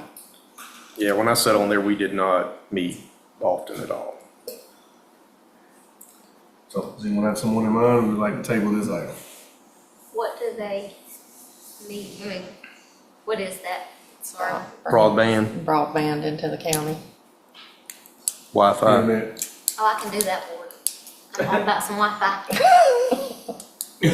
Also, you volunteering? I will. I'll make a motion to appoint Jennifer Snells. Second. All in favor? Ask and you shall receive. That was easy. Yeah. Look, I like my Wi-Fi. All right, under unfinished business, first item is consideration of purchase of storage shed and concession stand for the recreation department. Commissioners, this is a tabled item from the last meeting. We have actually received two more quotes for a 12 by 32, or another quote for a 12 by 32 from Sturdy Buildings in Harris County for $8,375 for a 4-week turnaround. Strickland Buildings up in Luthersville is $10,976. Both options include a standard door and a roll-up and no windows. Additionally, we received quotes from concession stands from Sturdy Buildings, each equipped with a 36-inch by 60-inch concession window. One's a 12 by 12 shed, 461148. It's within my limits, but requires board approval to use SPOS funds. A 12 by 16 shed for 530574. We also have a quote for a pull-behind concession trailer, 7 by 16 at $18,499. Staff recommends going with the 12 by 32 Sturdy Buildings for $8375 and the 12-foot by 16 concession shed from Sturdy Buildings for $530574 for a total of $13,680.74 to be funded through SPOS. We would use LGIP interest, which is approximately will be $12,750 after next month's allocation. Staff is currently verifying with the health department whether inspection of the shed is required for concessions. And the proposal will also be contingent upon approval from the Board of Education, as it will be located on the George E. Washington property, which is under lease with the county. This is a portable concession stand. Is a sturdy built shed. So it's not portable. It is portable. You can Okay. move it with a forklift on back of a trailer. So it is not a pull behind trailer, but it is a building shed hookup or 12 by 16. And what staff is recommending that adequately services the needs that the recreation department needs. Director Fordham can speak on that on the recreation of it. I know the 12 by 32 shed is adequate enough for the side-by-side lawnmower and equipment. So you're in agreement with the recommendation of these two? As far as the storage shed, yes, sir. Have done a lot of consideration on the concession stand, but the 12 by 32 storage shed would work good to store our chalk machines, all the vehicles that we currently have. There is one more other machine that we'd like to ask for in the future that I believe that would still be able to hold that machine as well, along with all our stuff to get the fields ready. The concession shed, I could see both ways. I don't know how, portable it'd be. There is the trailer option that we've also discussed. At this point, we'll kind of take what we need to do, and we'll work with whatever y'all decide to do.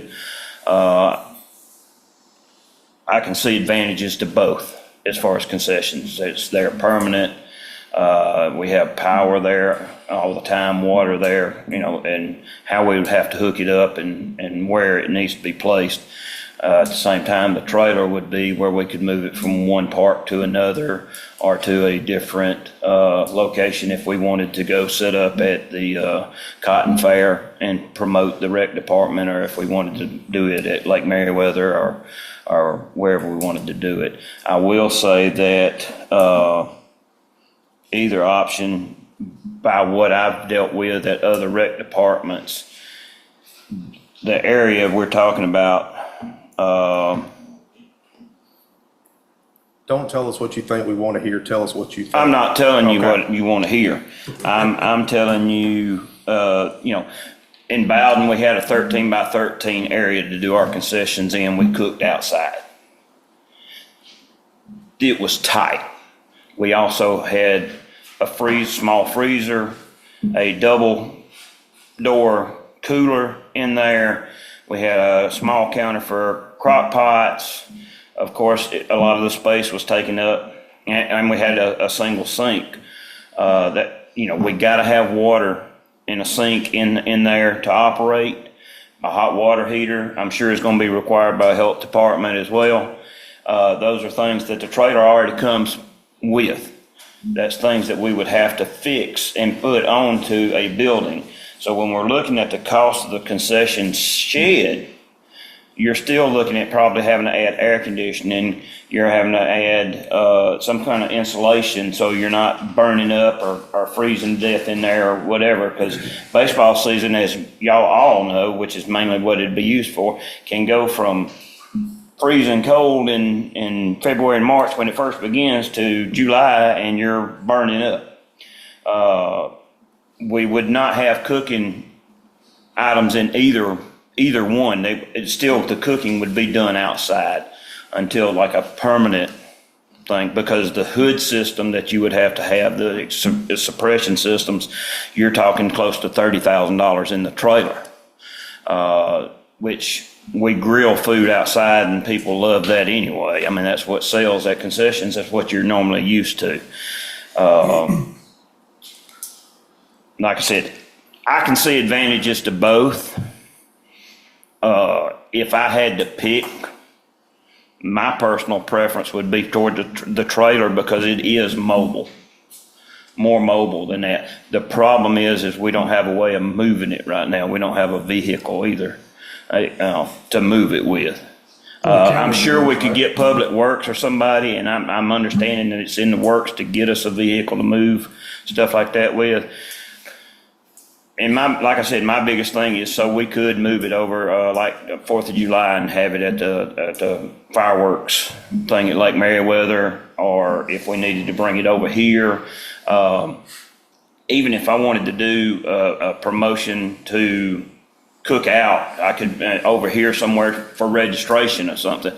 I know next week I'm going to the school during that mandatory registration they're having to help our registration and for fall activities. But if we wanted to do that somewhere else during another time, I think they have another, when's the next thing in Gay?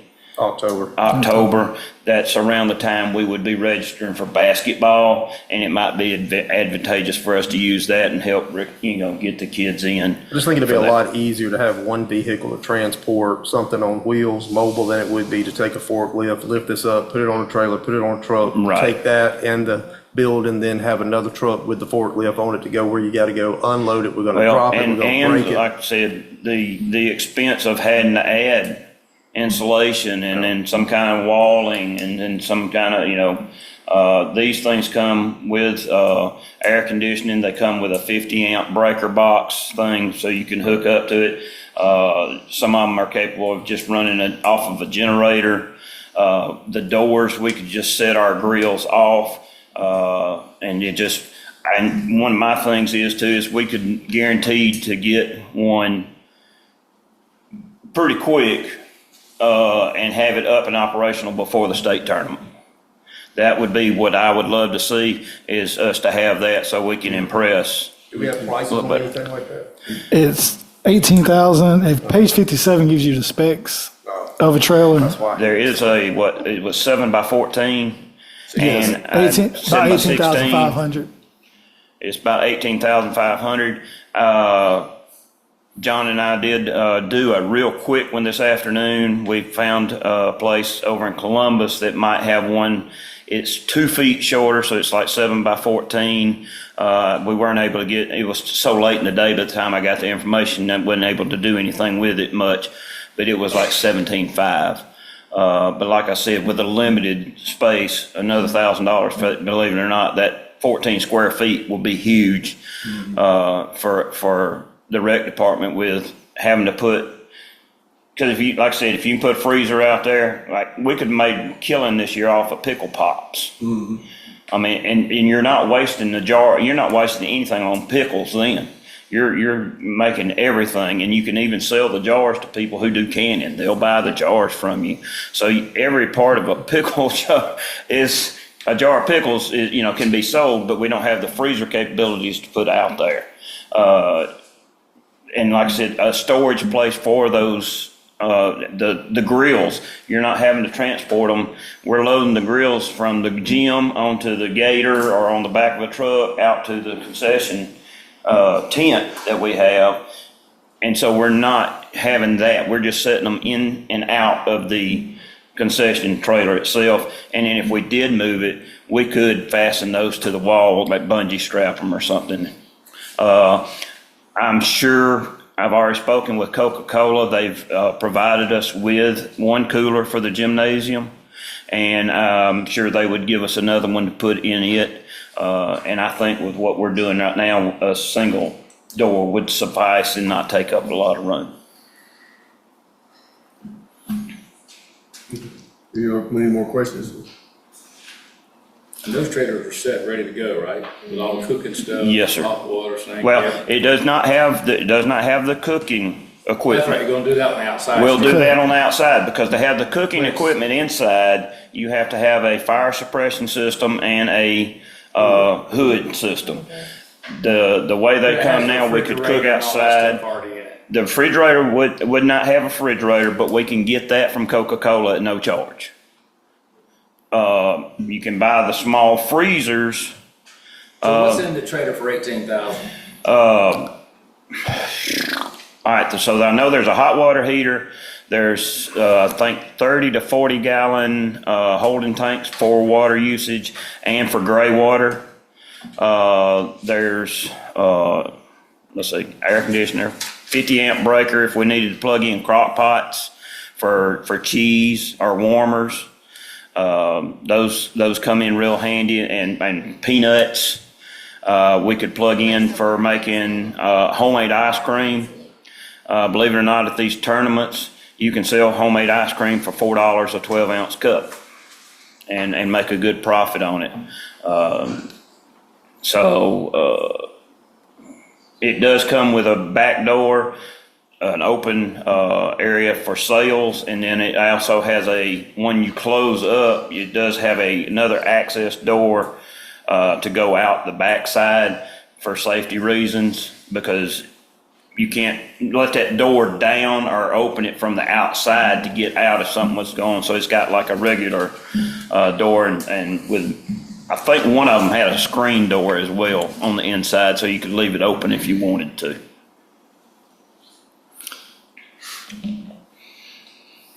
Well, my opinion is I'm more in favor of the mobile unit. Me too. Me too. Commissioners, if you go to the mobile unit, it would be with the 12 by 32 shed, you're looking at $26,874. You would also need to buy a generator. SPOS funds will be asked to be used. You'll be getting allocation roughly around $160,000 at the end of the month. We can probably do everything for roughly around $30,000, a little under 30, with a generator, and maybe, I know it's gonna need a little bit of upgrades on the inside. But this area, like I said, you got all these tournaments lined up. Mobile unit will be perfect for the county in multiple aspects. And we could also check there at the fields where we're gonna be using them. There may be where we can have an electrician. I'm not even sure. I'm guessing Mr. Lee, is that who it is? Might be able to run us an outlet where we could plug in there at those light poles and have it close Some by. of them, they're probably already wired for And concession it may trailers. be, so we might not have to have the generator Right. immediately. But you just need the generator depending on where you move it around to. Correct. If we were coming, to set up at the school or maybe out front here, if, you wanted to do something here, we would have to have a generator. Yeah, considering Director Forum's recommendations, staff will recommend a trailer as well. It serves multiple purposes. It'd be a good investment for the county. Generator's not too much anyway. Not for that. How much? The total will be 26,874 for the trailer and the 12 by 32 shed, first 30 builders. I'd rather do the trailer. Well, I'll make a motion, we approve the 12 by 32 shed purchase recommended by staff and the $18,000 mobile unit. Second. All in favor? It's trailer. You gonna abstain? Are you dealing with sturdy buildings? Yes. I'll abstain because I'm affiliated, I've been affiliated with them for years, so I just don't want them to come back later thinking that I had something to do with it. Okay. Thank you, Commissioners. Next item is update on joint meeting with municipalities for 2026 SPLOST.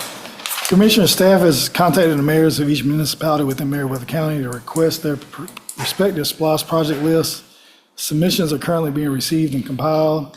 Staff will need to draft the intergovernmental agreements will be presented for approval at a special call meeting scheduled for June 9th, 2025. The date was set at the May 5th, 2025 meeting, but no time was proposed. Staff recommends 4 p.m. 4 p.m. Yes, What sir. date? June 9th. The day of our next meeting. That was the day at the last meeting, it was passed motion that June 9th be the day we had the special call meeting, but no time was reflected. Any board member have an issue with that date and time? Okay, we make a motion to accept that? Yes, sir, because we need to write a letter to the municipalities, let them know the date and official time. So moved. All right, got a motion from the second. All right, and a second, all in favor? Next item, approval of 2026 SPLOST project for Meriwether County. Commissioner, this was an item that was discussed last meeting, but we need to take action on it so Ms. Stevens can write the IGA for the county. Staff is recommending the following projects for SPLOST: building renovations, public safety vehicles and equipment, the sheriff's office vehicles and equipment, public works vehicles and equipment, recreation improvements, informational technology upgrades, and roads and transportation infrastructure. And we would need a chair or vice chair to sign a document Stevens has prepared so she can compile the IGA for the county. All right, so we're not listing any specific project No, at sir. this point? Okay. No. Okay. And this will be the continuation of our current SPLOST, which will be the 2026 SPLOST, which will be on the ballot. Okay. Anybody like to make a motion? I'll make a motion To, to recommend the following projects be included in the county's 2026 SPLOST. Building renovations, public safety vehicles and equipment, sheriff's office vehicles and equipment, public works vehicles and equipment, recreation improvements, information technology upgrades, and roads and transportation infrastructure. And allow the chair or vice chair to And sign. allow chair and vice chair to sign. Second. all in favor?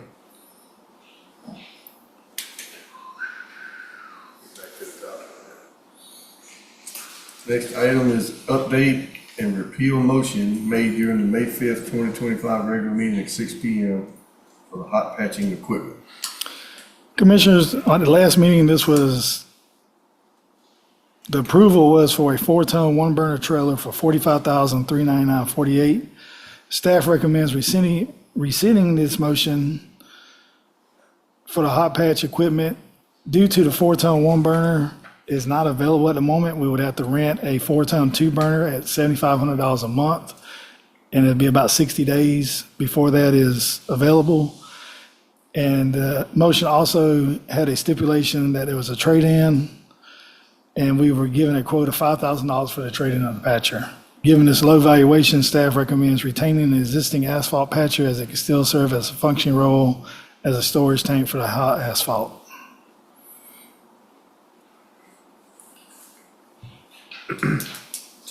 So the current unit will store hot asphalt and can be used with this new hot patch work equipment. Correct, if I understand it correctly. The emulsion, you can hold up 250 gallons of CRS2 emulsion, and we can keep it controlled because it has a temperature. We plug it in the wall, keep it at a temperature of 90+ degrees.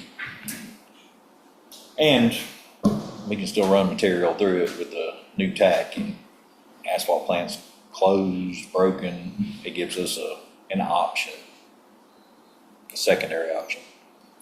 instead of getting $5,000 for trading. Correct. Correct. What's the new motion need to be? The new motion to be, How much did we think we would get on it? 5,000 is what they quoted us Yeah, for but trade-in. We thought it was 8 to 10 or something like that, if I remember right. It was gonna be a little Yeah. bit more than that. We were thinking it'd be upwards of 10, maybe a little higher. What is that machine new? And asphalt, the spray patcher? patch, Yeah, I have no idea. it's probably $40,000-$50,000 too. I'm thinking the 30 somewhere, pretty safely. But they said something about it sat out there for 5 years, didn't run. I don't know how old it is, actually. How many years they ran it before it set for 5, and then they brought it back up and resurfaced it and got it back running, so it's guessing 10 years old or better. I thought it might have been a good idea to try to trade it in, but we don't get any more than that for it. I think we probably, now that I thought about it more, I think we need to probably keep it and get that new tack that you're getting and try to keep it running. It's already in there. The new tag's Gotta already keep in there. Patching these roads, man, we got problems. And that was one of the reasons we needed to bring it back, is it did have that stipulation in there that you trade in the current patcher. But in the fact that we can't get a single burner fast enough, we can get a two burner, which is new business coming up, but. Correct. The two burner is what we can rent for $7,500 a month in an estimated 2 months. Yeah, they're 60 to 90 days out on production. So the 15,000, a new agenda item is gonna cover. So I just want to make this motion on May the 5th, right? I don't think so. I think so. I'll make a motion to repeal the motion made on May 5th, 2025 regarding hot patching equipment with the stipulation of trade-in of existing equipment. Second. All in favor? Okay.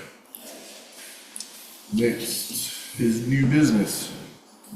Item 1 is approval to place a historical marker for David Meriwether at the Meriwether County Courthouse and allow the chair or vice chair to sign a letter of authorization. Commissioners, We need to determine a location, right? yeah, that was in here with the stipulation that the marker complies with all applicable county ordinances and where they would like to place it. On the stipulation of that, staff requests approval to draft a formal letter granting permission and allow the vice chair, or chairman or vice chairman to sign. So how do we determine where we place it on that courthouse property? Who's in charge of that? I think everything now is on the Woodbury side or is it LaGrange. LaGrange? No, it's not LaGrange, it's the other side. The current ones are on the Woodbury side, Yes. correct? And they're wanting to put that one, I thought On you the said on the LaGrange side. 109 side. West side. Yeah. Yeah, That's right. I don't know what the north, south, east, west on the courthouse is on that one. I'm sure it's not gonna interfere with anything. It could. Could interfere with Greenville's Christmas tree, just want to say that. It goes up on you're facing the courthouse, it's on the left side. That's a city, we're talking about the county. No, the county, I understand. the courthouse property, where you let us put a Christmas tree up. Right, but that's still city, we're talking about county. You said it wouldn't, I'm saying it would interfere with it. It'll That's what it would interfere with. it'll interfere with what the county can allow a city to do. Right. So it's still a county matter.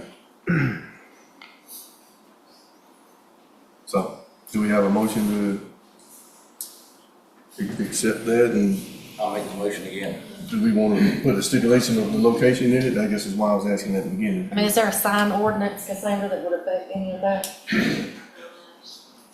Okay, so you have a motion to approve it as recommended by staff? Yeah. We have a And I'll second it. All in favor? We'll get our letter drafted up. Okay. Item 2 is request to purchase hot patching equipment. Commissioner, I did receive an updated quote, and these figures are accurate with the new quote I just received from the manufacturer. Staff recommends purchasing a 4-ton, two-burner combo trailer due to the unavailability of the 4-ton one burner, which is currently out of stock. Repeat that again. Staff recommends purchasing a 4-ton, two-burner combo trailer due to the unavailability of the 4-ton one-burner unit, which is currently out of stock. To meet operational needs in the interim, the county would need to rent the in-stock 4-ton 2-burner at a cost of $7,500 per month. If rented for 2 months, this would incur additional $15,000 expenses. The purchase price for the original planned 4-ton 1-burner was $45,399.48. For the 4-ton 2-burner is $65,524.08. We will receive a credit of the BAM for $7,559.25 after freight, bringing the total to $57,964.83. Public Works would also need a row saw at a cost of $26.29, bringing the total to $60,593.83. And this contains the blades, and what was the other thing you had, Brian? The demo saw, the blades, and the compactor. So hang on, because we're muddying up hot patching equipment request with now a saw and returning BAM equipment and all those things. So we want a new hot patching equipment based on new evidence from the last motion. Correct. It is going to be $20,000 more than the previous thought in the last meeting. If we go with the one we wanted and wait on delivery, we're going to spend $15,000 renting one to get ahead on the work. This means we can go ahead and buy the one for $5,000 more we were going to spend anyway and have a double burn.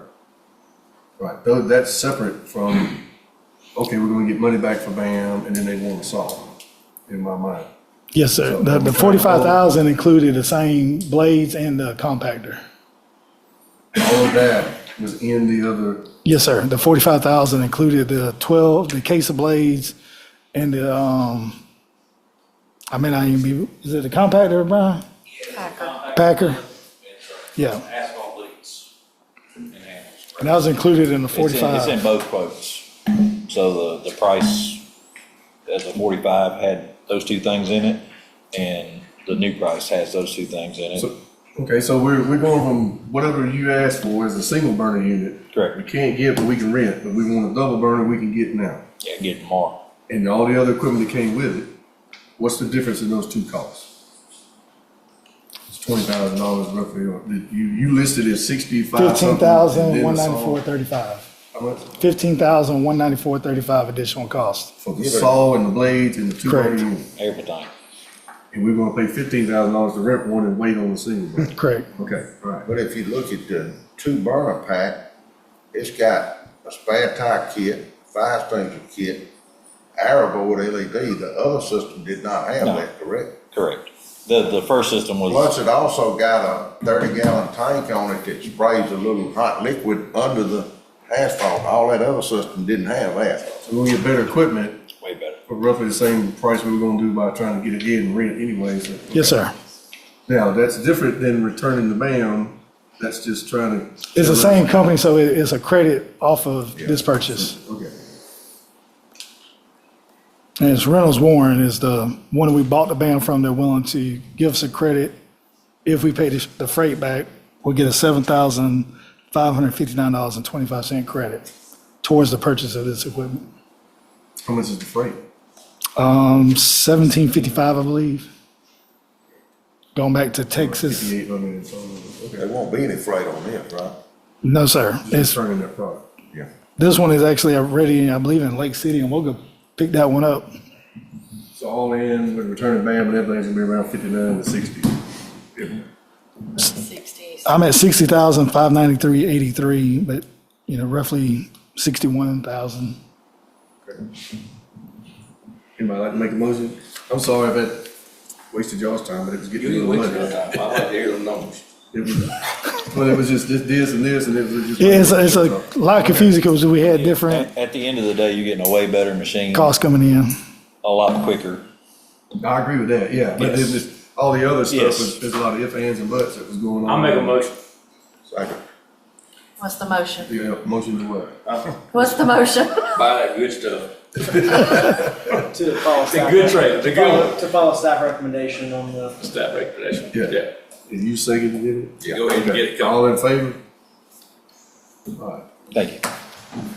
Okay. Item 3 is Brian, let them know we're consideration. good to go. Let them know we're good to go on getting it. Item 3, consideration of master agreement with EMC Engineering Services Incorporated and allow chair or vice chair to sign. Commissioners, EMC Engineering Services has submitted a master agreement for the provision of engineering services on an as-needed basis for Meriwether County. This agreement has been reviewed and approved by legal. Staff recommends approval of the agreement and requests authorization for the chairman and vice chairman to sign. And this is an agreement for professional services on an as-needed basis for an engineer for the county. What is their rate? For the courthouse, they're giving us an 8% rate, and for the roads, at a 4% rate to oversee the project. So it's a lot lower than what I've seen in my time in government. Like if you use them as Yeah, there's there's a- breakdown. I was gonna say, is a rate schedule for what we're, There is on page 79 is their hourly rate for engineering services. Or engineering, surveying, construction, and administration. okay. And this will be under professional services like that, as needed engineering for the county, so we don't have to put out for bid for engineer. Any questions or recommendations from the board?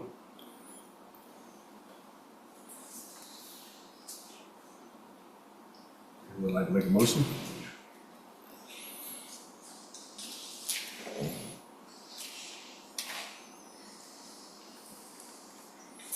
I'll make a motion to enter an agreement with EMC Engineering Services Incorporated. Allow chair, vice chair to sign. I'll second. All in favor? Any opposed? Motion passed. Next item is consideration to enter agreement, sorry. Next item is I'm on the wrong one. consideration of raising the current vacation time accrual. You missed number 4, Mr. Chairman. Approval and authorization of LMIG. Oh, it was, I just saw EMC twice, sorry. Item 5, consideration to enter agreement with EMC Engineering Services. Number 4. Item 5. Number 4. EMC's on there 3 times. Gee, We did 3. All right. See, I did 3, you're on number 4. All right, I got it now. Item 4, approval and authorization of LMIG 2025 task order for EMC Engineering Services and allow chair or vice chair to sign. So moved. Second. Oh, man. Yeah, yeah, Well, we have a numbers. motion and a second, so all in favor? Any opposed? Okay.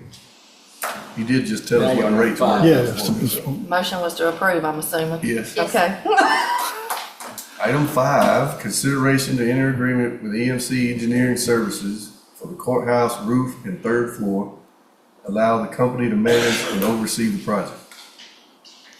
Commissioners, this is the 8% fee I was talking about. In the email, you'll see where it was typically 10%, but since they did the assessment, they dropped it down to 8% for the courthouse. And I do have the courthouse assessment that we need to enter into the record. All the commissioners have received a copy of the courthouse assessment.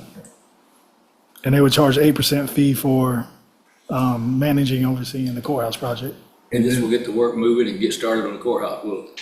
As soon as the commissioners agree for them to oversee and manage the project. So moving. So, hold on a minute though, before you do all that seriously. We gotta be on a serious note. We just can't keep flipping through this stuff.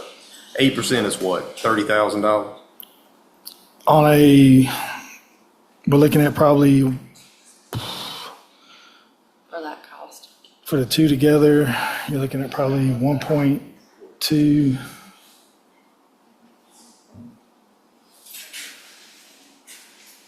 About 96.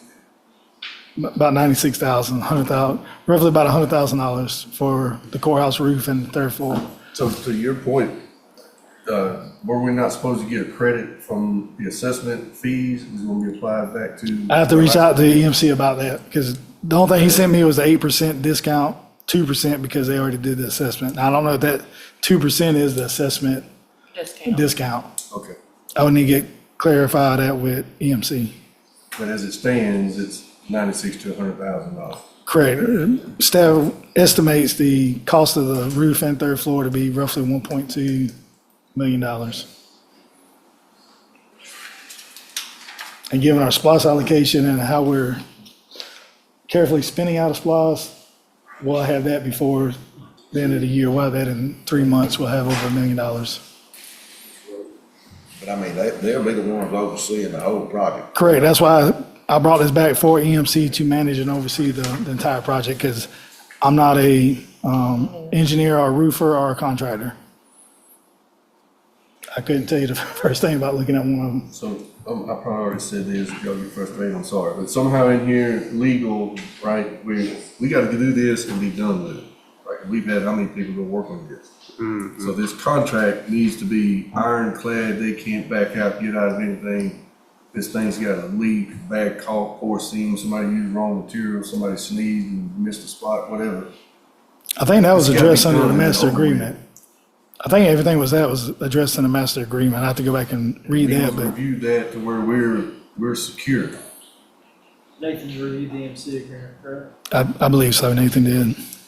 And understand, this is the agreement that hires them as your, basically your general contractor, if you want to think of them that way. It's, you know, the thing we had last time with the roofer was the actual, you know, warranty with the contractor, et cetera. So I would hope that they're doing their job in making sure we're getting the warranties and, you know, things that we need to be getting. Well, I don't wanna hope on that. That should be listed out somehow, that if they're the general contractor, then they're in charge of all that. I think we were trying to piece together to save money and general contractor ourselves, and then didn't get the warranty submitted. If we got a general contractor managing this project, then he or she makes sure all of that is done and all the i's are dotted and the t's are crossed, and we don't have to worry about it. We're spending all this money and doing it through professional services and, you know, and we. Well, I mean, I think EMC is the company that writes RFPs. They oversee the work while it's done. They finalize the work, but if something's a warranty on a paint issue or a caulking issue, that would probably go back to that company and not EMC because. I understand. I mean, if you hired a contractor, they would probably charge 20%. My concern, what would they charge a general contractor? my concern and question is not with EMC or their validity. Before we get too far here, should I withdraw? I made a motion second, then we said, then we were discussing. So there was a motion on the floor, so we need to back up and take that back off. Do I need to change that? By Robert's rules, you could have discussion after the call, after the second. It's a motion, a second, discussion. Okay. So you're I'll just make sure. okay right now. I never heard the second. I didn't mind taking it back if I needed to. Okay. Well, just to clarify, I'm not questioning the integrity of EMC. I'm questioning to make sure that we as a board and a staff and for concern of the citizens' taxpayer money, if we've got this one ironclad to where it's going to get done, it's going to get done right, and we have a recourse for anything that's not done right. Because just honestly, I'm tired of hearing, well, that's what it is, and we did this, we did that, and we can't, there's nothing we can do about it, and we gotta pay it all over again. That cannot happen anymore. Is that addressed, if you use them as the principal contractor, is that addressed in the master agreement, Michael? Again, Nathan was the person who reviewed the master agreement. If y'all want to table this until the next meeting, you can ask him that specifically. I have not looked through this agreement. So. I mean, I will say this though, generally speaking, any vendor that you are going to try to hire, no matter what the style of vendor it is going to have limitations of liability. They're going to have indemnity agreements, and oftentimes those are non-negotiable. So. I do know every concern Nathan had, EMC struck from the contract. Meaning they made the change? Yes, they made the change. They agreed to everything that Nathan requested to be taken out. Well, since it says right here, consideration to enter an agreement, can we move forward on that, but then they'll bring the agreement contract and we look over it before it becomes. Well, I believe that's what the master agreement's for, is to hire them for all of your purposes. Or as You've got needed. task orders for these two particular projects, right? Not for these yet. They've reached out and asked me, do we want to proceed? Okay, so the master agreement's not controlling the, It don't say. No, we still have to sign the This is the orders. courthouse roof and third floor. This is not the master agreement. right. Yes. And that's the only reason I was wanting to move forward is we've been talking about the roof and talking about the third floor.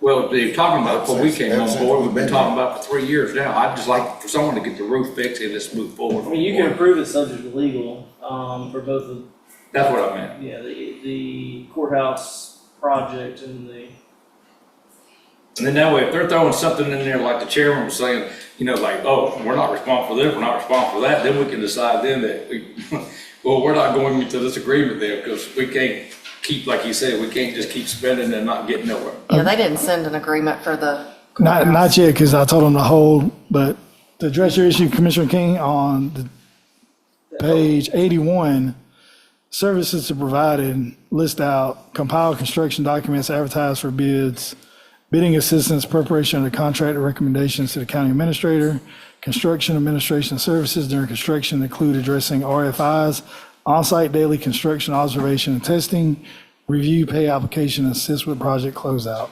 yeah, that's for the road. That's for the roads, but LMIG. that's a general task order that they have in the master agreement as well. And that's on page, Yeah, I but mean, that makes that's none of it that appear one. like it's subject to the master agreement, because it's a task order, it's the way they're defining it. So EMC had overseen a project for us at my previous location. And that is exactly what it sounds like. They oversee the project. So once they engineer, they come up with the plan, the scope, we would send that out to bid for a general contractor. The general contractor would be awarded the bid. The general contractor would be responsible for the subcontractors and require them, because they're not gonna get paid if the painter hadn't painted anything. The general contractor's not gonna paint the painter. And EMC is not gonna pay the general contractor until the contractor makes sure the subcontractor's right. They did several projects for us in the past, and they did a great job overseeing them. And at the end of the day, it is on them to sign off and says, this is right, everything checks out. I just want to make sure that we're covered legally with that somewhere. I mean, if we are, I'll stop. If we're not, I won't get it in there. Well, a So, lot of waste things, y'all time here. a lot of things I see about legal, and they say we warranty that for 1 year. Well, if it's leaking in 9 months and you don't call them till after that year's up, oh well. Yeah. It appears that the task order for the 2025 LMIG project is subject to the master agreement y'all already approved, because it's a task order. The other one is the recommendation of the staff appears to be entering into an agreement to manage and oversee the courthouse project. If you would like, you can approve that subject to legal review. Okay. Because it sounds like that one's not going to be subject to the master agreement that y'all already approved. Am I understanding, am I saying that correctly, John? Is that your understanding? that's the way I understand it with them managing and overseeing the project. That's the main thing I want to do is for them to manage and oversee the roof and the third floor. But it's your understanding that the courthouse project is not part of, Correct. not a task order or part of their EMC master agreement. It's going to be a separate. It's going to be a separate task order because they have a general outline in their master agreement, but, just, I mean, if their task orders incorporate their master agreement, then the master agreement applies. Yeah, That's why I'm saying, 78 is is it gonna be there. a separate contract from, or is it gonna be a task order within the master agreement? I think it's going to be a task order within there. So, They may ask for a different agreement with them being the overseer and managing the project. I don't know if that clears anything up for you, but No. typically, what you see in these type of situations is they'll do a master agreement. And the master agreement controls all the interactions you have with that vendor throughout your history working with them. And then what they'll do is they'll do a task order that will give specific criteria of what they're doing for you on that particular project, but it incorporates all the general terms from the master agreement. So the general terms say there's a limitation of liability, or there's an indemnity, or whatever it may be. Those are incorporated into the task order that it gets approved. Which in my mind, because we have a master agreement, we don't blindly go into any agreement with them without legal review of what's in each contract for each Correct. task. Because we can't just, we're in a master agreement, let you do. Each one of these will have its own set of. It'll have its own task order. Right. And But we it need to review. it won't spell out everything as thoroughly as the master agreement would have Correct. done for the general provisions. Does that make sense? General provisions are gonna carry over. So what you said earlier still applies, that we can approve this so that the legal review. with this specific task order. If we don't have a task order at hand, we don't have a contract, then yes. Right, okay. I'll stop. No, I think that was a warranted conversation, for sure. So we got a So we got a recommendation. motion and a second, don't we? So, you still wanna make the same motion? No, it's just still a motion and a second, this was discussion, so. Correct. Upon legal review was in your Yeah, motion? yes, sir. You still want to second that and legal review? Okay, I've got a motion to second, all in favor? Okay. Item number 6, consideration of raising the current vacation time accrual from 240 hours to 280 hours. Commissioners, during a work session held on April 22nd, staff discussed the possibility of increasing the maximum vacation accrual limit from 240 to 280. This change is being considered to address situations where employees are forced to use vacation time unnecessarily to avoid losing it upon reaching the current cap. And give you an example, we do have a couple of directors that hit 240, they're forced to take a vacation there, they lose their 8 hours or 10 hours, depending on how long they've been here. I was not present for that work session, so I don't have much to say other than I don't see a problem with taking a vacation. I mean, And we do have some departments that heads who take it near the end of the month and they lose their 8 hours just because of the way the payroll falls. So they're out, they take 8 hours of vacation, then they lose their 8 accrual, so, and they never took their vacation. It's just the way, they had to take it before the payroll ends at the end of the month. So you can't take a vacation like this week, then you won't get your accrual, the way the payroll system functions. You're maxed out. Because you're maxed out. So you will actually lose your 8 hours. If you took 8 hours, now you're 16, or you're only 8 in the hole. it just, like I said, I won't say much, but to me, this is like the whole debt ceiling conversation in Washington all the time. So we moved the bar this time. Are we here again in a year, 18 months, won't we go to 320 because we got the same situation? And then the same argument of, well, I can't because I lose, or I really can't afford to go on vacation, so I'm not taking it, and I need to be able to cash something in. Cashing something in, ability to do that is different than giving more vacation time accrual. I don't think we have that ability right now anyway. No, we don't. So 240 Then hours do what? means We that's can't what cash they in can right now, that's accumulate. something big. They max out at If they get 240. 80 If they get, say, 120 hours a week vacation, they can put that in the bank. Don't take no vacation this year, and then next year they can put that in the bank again, and they got 240 hours accrued. Correct, Well, then after that, they gotta start taking their vacation because they can't accrue anymore. correct. So you're forced to take a day off when you may not need to have to take a day off. But people need to take vacation. How many And weeks that's do to me, they your accrue in mind a off year? the- I can't- That's what Each department has accrued 8 hours. Monthly, regular employees accrue 4 till the first year, then they accrue 8 Per month. per month. From 96 to 100 48 to 96, and then 120 for myself. Yeah. So that's approximately 12 days. If you, Yes. and the longer you've been here, the more your vacation goes up. So if Yeah. you've been here so many years, it goes up to 10 hours a month. I mean, it's just my opinion is that once you get to 240, I mean, you get 2 years, a little over 2 years worth of accrual. If you're a new employee, 3 years, you haven't taken any vacation time. I mean, okay, take a day off, get your mind, mental health things. You're getting paid either way, so it's not that I can't afford to take vacation. Maybe you not can afford to go to Las Vegas or Miami, where a vacation like that. You can afford to take a day off. You're getting paid the same whether you worked or whether you was taking it off. And I don't see the benefit to the county to increase that limit. Me either, especially when I see number 8 under new business. Yes. So So age is more critical to me. Yeah, it's coming back in there, so if we increase that 280 from 240 to 280, and then we allow this to happen with what's coming up on number 8, why not at the 240 allow this to happen? To sell it back if needed, instead of just increasing that amount and then allowing that sell back.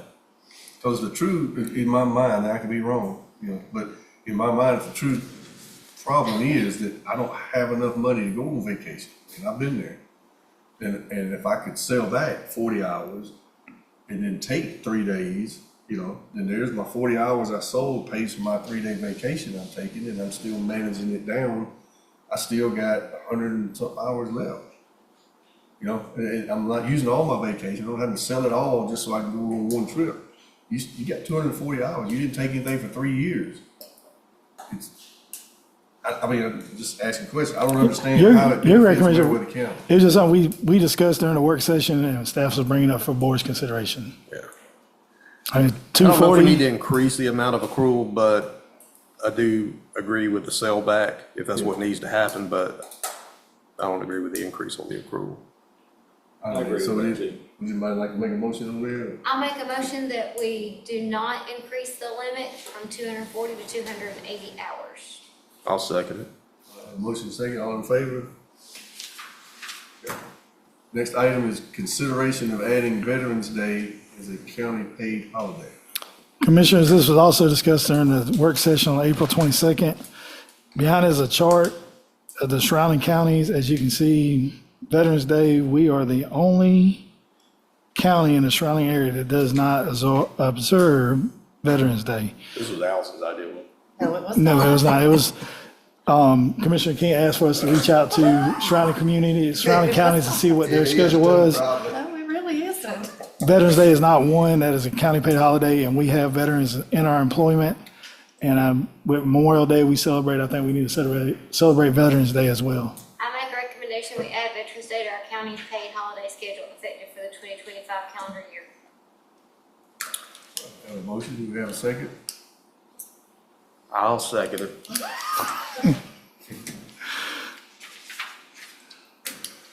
All in favor?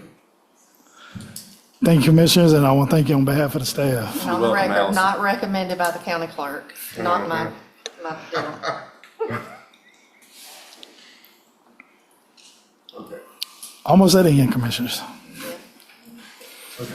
Item number 8, consideration of allowing employees to sell back accrued vacation hours. So moved. We need a second. I think we need to put That's a what we limit on just that. talked about, I right? know, but we need to See, put a we're not limit. gonna raise Two it up, options. we're gonna sell it. Let's see what the options are, because we think they can sell it all back, or? Staff recommends. Recommendation. Yeah, staff recommends for any vacation accrual to be sold back, that they maintain a minimum balance of 160 hours of accrual. We have two options. You can sell back 40 hours at the current hourly rate, or 80 hours can only be sold back once during a calendar year. We don't want to restrict it to just Christmas time, just once through a fiscal year. It needs to be fiscal year instead of calendar year, I'm sorry. That way, if something happens in March or April, you're allowed to sell back 40 or 80 hours for whatever expense that may occur. Back to Commissioner Threadgill at the work session and Commissioner King, people can't afford to take vacation. Allowing them to sell back a week to 2 weeks allows them to take a vacation, but they must maintain 160 hours accrual. Was your 80 hours based on you increasing the amount, because I'm doing the math right, you're at 240 minus 80 still leaves at Okay, 160. You're still at 160. Yeah, we're That's still- why we was increasing it. The recommendation was so there would be a little buffer in Well, there. one thing in here, it says employees would have the option to sell back up to 40 hours at their current hourly rate. Alternatively, a total of 80 hours could be sold back, but it doesn't say, is that 80 hours sold back at the? It at the current rate as well. And this was put in here just because this is a liability, and it's, if you leave today with 240 hours on the book, we have to pay you out 240 hours. If you leave with, if you sell back 40 or 80, if you're at 240, you can take that vacation, you can take a week off, and that brings you down to 120 hours. You got to build it back up before you can sell anything, and you're looking at 2 years before you can sell anything back again. Leave it to the board to decide if they wanted to allow the employee to sell back 40 hours or 80 hours. Correct, and HR's recommendation is 80 hours because that's a full paycheck for anybody to take a vacation. Are we prepared in the budget financially in the next 3 months to have 90% of our staff sell back 80 hours of vacation? Staff recommend this take effect fiscal year 26. Because that's That would account for me to account for it in the budget. exactly what's going down. I mean, So October 1st of 2025 is when this would go into effect. so we'll budget for it, the possible expense, all being expense in 1 year. Yes, sir. And I will create a line item to calculate with an increase of a merit raise to put in our budget for a sale back on vacation. It's really no different if you think about it. I mean, they are getting paid and it does come back, they lose that amount. So if they took the time off, the difference is they're gonna get that 80 hours or 40 hours. But if they sell it back, they're still working and still getting that hourly rate. I mean, it's gonna equal out somewhere in the end. I just think selling back 40 hours a year is enough. Why was the 160 threshold? What's driving that? That would leave them 4 weeks. They have paid leave just in case they had to take FMLA. If they don't have enough sick leave, they would have at least a month's worth of pay. But at that point, aren't we managing people's lives instead of letting them manage them? We cannot have a cap in there and then you open it up to everybody selling back 40 hours. Well, you can put a minimum of 40, like that's, 1 week, half of a year's worth of vacation. I think at the current rate, anybody over 160, we have about 40 employees that meet that threshold. And I reached out to several other counties to a listserv. A lot of them have a cap in there. They're 120 to 160 is their cap that they must maintain. Once you implement this sale back, they won't be accruing as much, I don't think. You accrue it. They accrue it every month. Yeah, I know, Your balances won't get high. It'll take a year to build it back up. Yeah. To the Like additional. somebody got 240 hours in there now, it's because they couldn't sell it back. But if we allow sell back of 80 hours and they sell that back at 80 hours, but they continue to work, it's really doubling the amount. That's why I say if we do 40 hours sell back, we're a lot better off financially on the back end than we are if everybody sold back 80. It's like doubling the budget. Yeah, we discussed 40 during the work session, and like I said, HR asked me to bring 80 hours because it'd be a full pay period. But if I've been here for 2 full calendar years as a new employee, I don't even have 160 hours. That's correct. I can't sell any to go have that. You would vacation. have- I can't sell any to go handle a sickness I just had with a child or a parent. You had 144 Yeah. in 2 years. I mean, it's 2 years of. Well, I think what we could do is for longevity people here, that we could add something, maybe have legal write it for us to add some ability to sell back based on a crisis situation. And then they would have to come before John or us to do that. That way, if they did have the accumulation, but not enough to meet these standards, if there was an emergency, a death in the family and they needed to go, it could be on a case by case. I just think we have to be careful with that because now we're meddling in people's lives and telling them what's approved and not approved to be able to, and it's their decision, it's their time. And that's why I went back to the original thing earlier was take your time. Don't put us in a position where now we're trying to tell you how you can live your life and take your vacation. That's up to you. This is the United States of America. It ain't ours. But you still have to protect that money too, Adam, in my opinion. Well, but I mean, I don't want somebody else, this is my opinion, like this body, telling me when I can and can't take some money because you think you're protecting me in case I need FMLA one day. I'm 25 years old, I'm 35 years old, I'm never gonna need it, right? I need to go take my kids to Disney World with this money. That's what I need right now, it's not government's responsibility in my mind. I do think employees, we need to be able to give them opportunities to be able to get a break from work, have the mental health breaks, and be able to enjoy life with their families and things. We need to be able to provide some way of them being able to do that. I'm gonna be careful of building guidelines that tell them how they have to do it. I see the need, my opinion, I see the need to have a limit that you need to maintain. Because if you don't have a limit, then it's like you said, it's free all, everybody's gonna start cashing in. But we also have to take the government part out. I heard you say that. At this point, we're not the governing authority, we're employers. And that's what we have to look at, is being an employer, not the governing authority.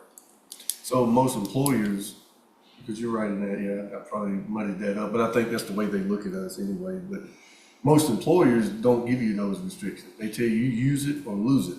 You don't get to, some let you sell back, but you get to 240 and you don't use none, I'm sorry, you're not accruing none. Use it. So, I mean, most employers don't give you that option. And they don't tell you, the rule is with FMLA, you exhaust all your paid vacation and sick time before you get into other things. They don't care if you got 1 day or 100 days. That's on you as an adult. And to just in my mind, I'd like for that, not every one of us is capable of, managing money the right way, right? And we'll misuse it or whatever, and some people do great at it. But I think that's their choice to make. But we do have to manage, I think part of the underlying point too is how much of a cost impact is that to us? So now they're gonna work and we're gonna pay them, then we're gonna pay them a second check because they sold back time. That's different than when they leave the organization and we have to pay them what we owe them because it's their time. But we only pay up to 240 hours, right? Correct.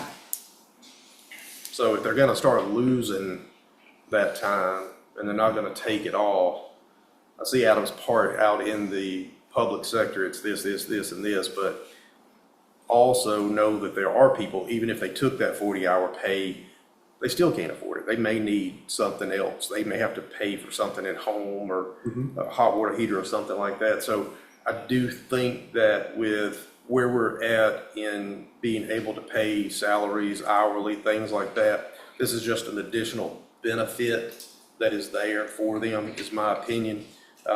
And it allows them, I think, to have more control over their money than less control.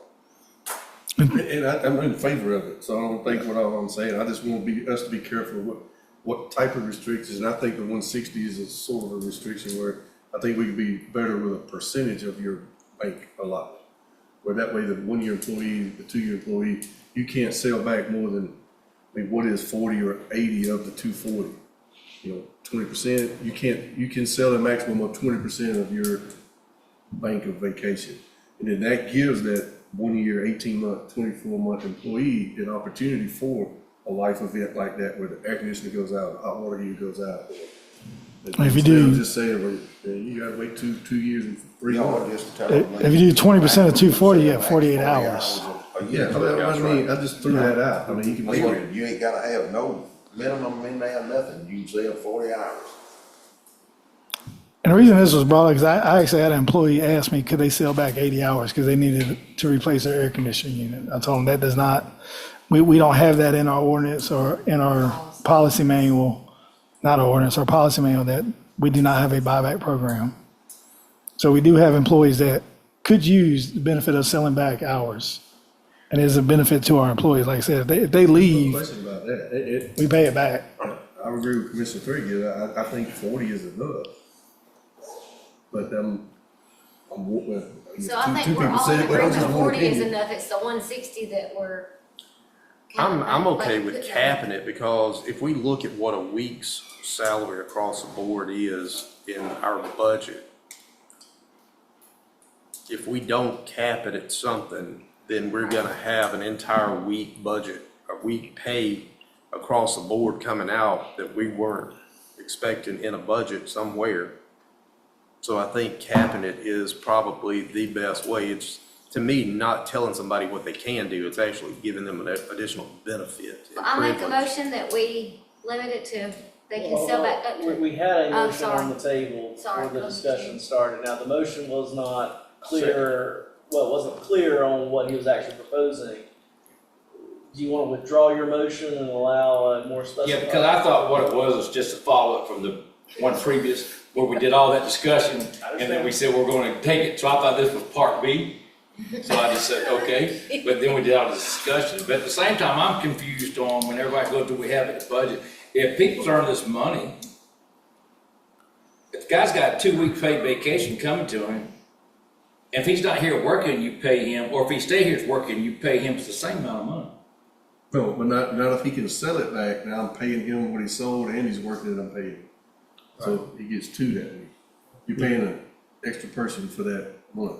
But honestly, he may get a raise by the time he gets to 240 and then quits, and so then we gotta pay him back at 240 at what he's making now versus what he made last year. And what people get confused with is at the 240 and the gentleman or lady retires, quits, gets fired, whatever, we owe them the 240. Budget wise, you're filling a spot all year. Now that spot's gone, not earning money, you pay them their vacation, you're still not out of budget because you budgeted for it all year. Right. Once you hire a replacement in less than 6 weeks, then you are now paying twice. But I'll withdraw my motion and let somebody make it. I was really wanting to table it, but. Well, you made a motion. I was saying, My motion is they can sell back up to 40 hours and keep a minimum balance of 160 at their current rate. So there's a motion. Do we have a second? I'll second that. I'm okay with that. Say it again, I'm sorry. Make a motion they can sell back up to 40 hours at their current hourly rate, but keep a minimum balance of 160 hours. Okay. You second it? Yeah. So, all right, all in favor? It's a start, so. It is. Employees get a benefit, to his point, that they don't have today, so it's a start right there. I just think it gives them more control. Like I said, this will start fiscal year 26. All right, report from county administrator. We got two more days. Oh, we got 9 and 10. Yeah, take on Valentine. Sorry, Greenville, I almost left you out. Airfield lighting. There's a second document on your iPads for airfield lighting. That's what? Second document on your iPads. No, I didn't see it. I don't think so. It's not on there? Okay. Okay, so item 9 is airfield lighting grant. Commissioners, the airport authority needs approval before May 30th. This is a request from GDOT. They have got bids in and they have not exceeded the $250,000 match that the commissioners had approved back in September 11 of 2024. So they just need the commissioners' approval to allow the governing body of the airport authority to execute the documents via DocuSign. And there's a letter from the airport authority on the second page. I'll give you a So you moment. to said read they that. did not exceed 250. Yeah, they said the bids have been received and are within the approved budget amount of not to exceed 250,000. That is on the letter. But no, that's. We already approved that. though. Yeah, we approved up to 250. Money not to exceed 250,000. We didn't approve a dollar amount of $250,000 that they were just gonna get. If it's $100,000, that's what we matched. We said we would do up to 250,000, not come get a project done and we're just gonna give you $250,000. What would it be at that? The match was the 250, wasn't it? Yes, that was the match, 25% of the It $1 anticipated million. cost at that time, which is why we said not to exceed because of their history of exceeding every project they do. So if it's under $250,000, why would we just give $250,000? No, it says the bids received are within the approved budget amount of not to exceed 250. So we're giving only with the bid that they received on. That's the next, But what is almost the that last amount? sentence. I don't have the bids. I would feel comfortable approving anything until we see the bid. Deadline of the 30th. Yeah, there's a Get the May grant. 30th deadline to get the grant or they lose the grant. Can we do a consensus? I mean, I'm just one person. Yeah. I mean, but. What was the 25% that we were confused. I going thought to we get? already approved this. You did. So they wanted to do the air lighting, they were gonna get all this money to do it, and we said, okay, we'll do it not to exceed 250,000. Right. They said, this is what we think it'll be. It's actually come in less, so the match they need to do is less than $250,000. So we don't need to give 250, we said not to exceed 250. If it's 230, that, okay, we said we'd do it. What is it? And they're not telling us what it is. Yeah, we need Yeah, to. we And don't know then what the this exact dollar reads amount as is. if they're just expecting us to write them a check for $250,000 because we didn't exceed it. Michael, could they do a motion on 25% of the RFP Of the winning bid. of the winning bid to not to exceed 250,000? Okay? Yeah. Say that again. I know, but we still need to know that amount, right? Well, if they do it that No, way, Motion on 25% of the RFP not to exceed 250. So whatever they got that Right. bid at, we're gonna pay 25% of it. And that's what y'all agreed to do Yes, before, correct. so. Up to 250,000, Yeah. so. so that would restrict it and get their timeline to May 30th if the motion was made. So in what that. was the bid? We don't know. We don't We don't know, and that's why I said we It was could less do it than on $1 the million, condition. so- So when are we gonna know what the bid is? We can find that out. I can find that tomorrow. out and email the commissioners tomorrow. Because where was the other 750,000 coming from? The FAA. GDOT. Yeah. And is GDOT still going to 75% of the bid. 75%? Okay. So our So- motion could say we're doing 25% of the bid Mhm. and just do it as a Of the percentage. awarded bid, not to So exceed. GDOT just gonna give them 750? Well, it's No, 75%. No, we ain't either. Exactly, that's what I'm saying. So, Yeah. no, That's exactly what I'm saying. what they're saying is, if the winning bid was $100,000, if you make a motion that says you will sign off on 25% of the winning bid, then you're not committing anything more than $25,000. Right. If it's $200,000, you're committing $50,000. Right. You already know, and you've got it capped already at $250,000. Yeah. So all we gotta do is say 25%. So I make a Winning motion, bids. I make a motion to approve 25% of the bid not to exceed $250,000. Allow the share. And allow the chair Allow or the vice governing chair. body, to sign. allow the airport governing body to sign. That was a, Yes. that was a Okay. misprint on mine. Yep, that part. Okay, Second. all in favor? Yeah. Okay. Item 10, City of Greenville football field. I think Mayor Stargell is here to speak on that, commissioners. Have you been sitting long enough? I'm sorry. That's okay.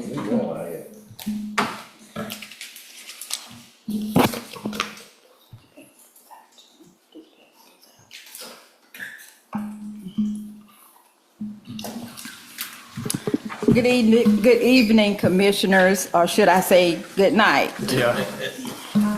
Thank you for allowing Councilmember Moore and I to come before you this evening to personally verify what the City of Greenville's recreational program for hosting the county's football includes and what we are doing to meet the deadline.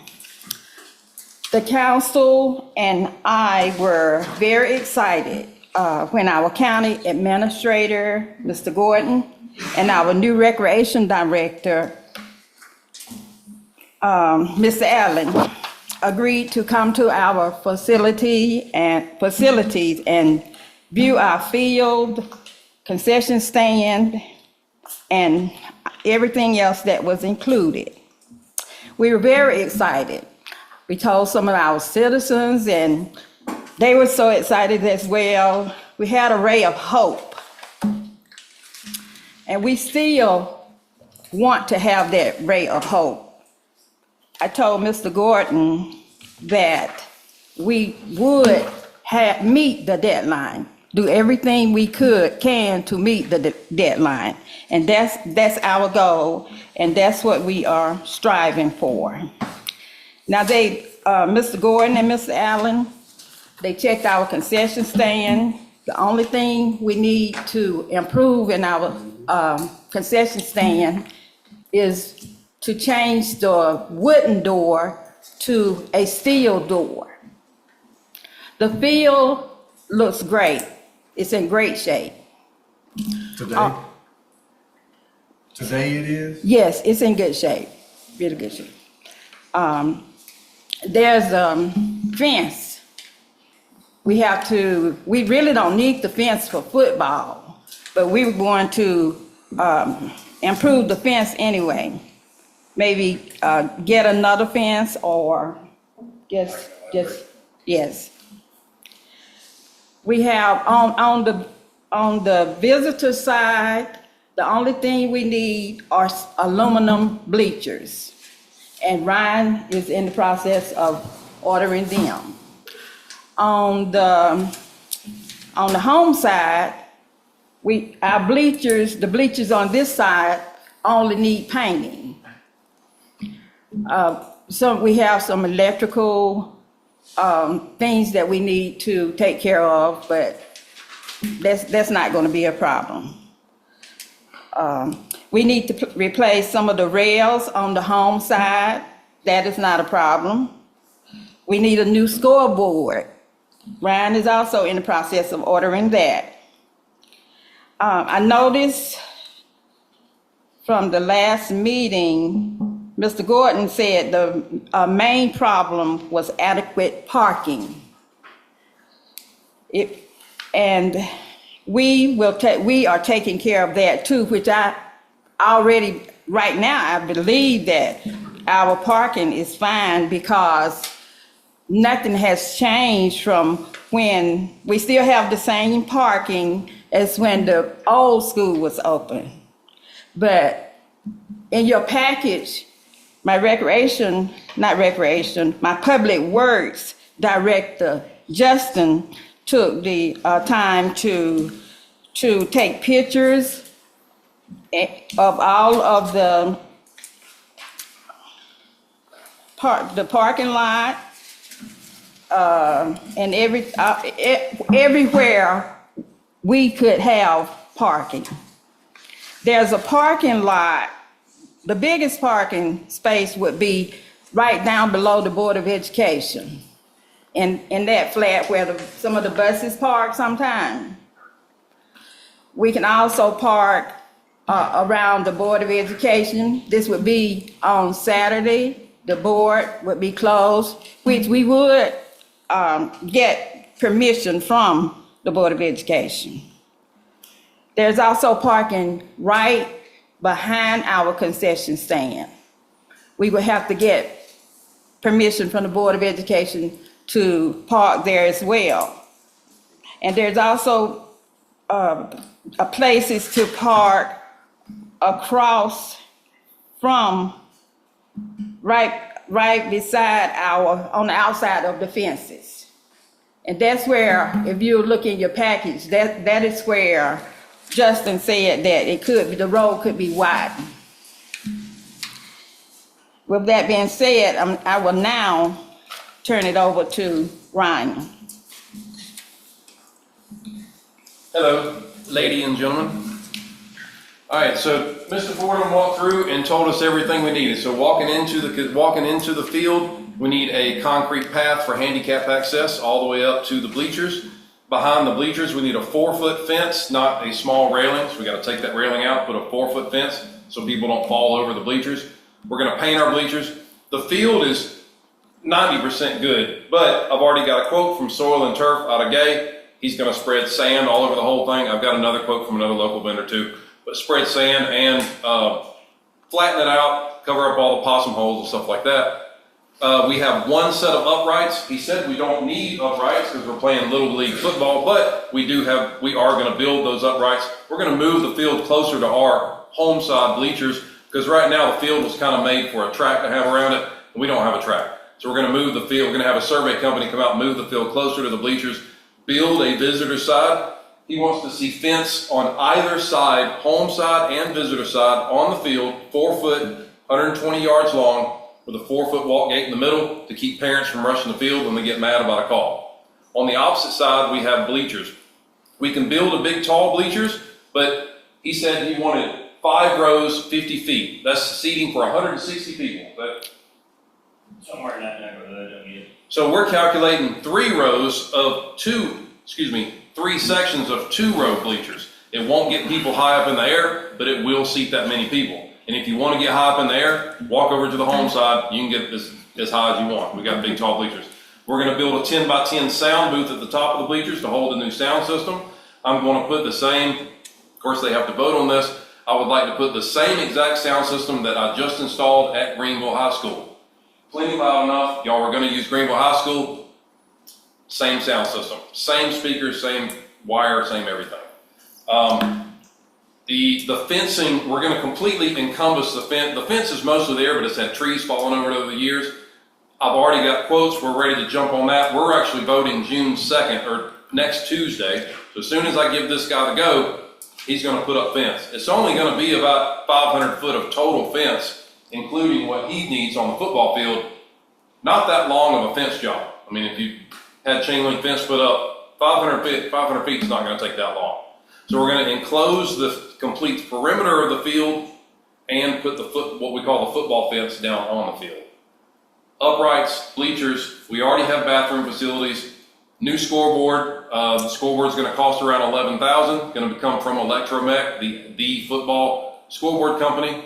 He already told me he would deliver that in 6 weeks as soon as I vote on it. That will be mid-July. You don't need it until the beginning of August, correct? Is that right?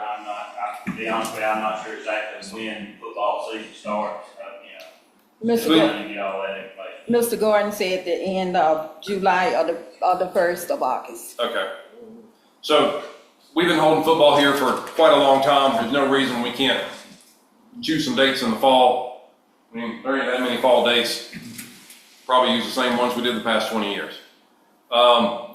The concession stand, seems like you guys got that figured out on your own, so we technically don't have to fix anything with our concession stand. And now he's got his own concession trailer, and all we gotta do is put a 50 amp service up there and he can plug right up to it. So we don't even have to worry about concessions now that we've heard your vote on that. But we do have a nice concession stand that he's already looked at. We do need a roll-up door in the front, like a security door, and of course the metal door she spoke of on the side. But we already have a 100 amp service there, so we can service the scoreboard, the concession stand, and the sound panel, and the bathroom, all with that 100 amp service. And parking is plentiful. The place you chose to hold football doesn't even have a parking lot. I would like to say that. So all this stuff you mentioned that y'all are gonna do, y'all already have all the funding to do that? We do. Splosh money. We do. What we can use capital project money for, we will use that for, and we do have recreation budget in our general funds as well. So we're looking at around $70,000 is what this total is. It's not that much, it's not terribly that much amount of money. And all this has already been approved by council? We need your guys' of go. Yes. That's what we were waiting on last time. We presented all this to John. John presented 5% of 95% of 100% of information to you. So you have, I'm sure this is the first time you're hearing all this information that I just told you. This has already been told to Mr. Fordham and Mr. Gordon. So now I'm presenting it to you because you guys have made the decision to go with Flint River. So now we decided to come up here to maybe get it back. All right, well, I'm just trying to understand. You said, well, you're waiting to hear from us, but this is all city property, all y'all's doing. So should you have approval by the council that they're wanting to do all this stuff? We need your approval that you're gonna actually bring us a sport, because what's the point of fixing up a football field with no football? All the council members are with us. All the council members are what? They are with us. They approve it. On board. Yes, on board, yes. But we can't fix up a football. I mean, what's the point of spending 15 grand on football fencing if we don't have football?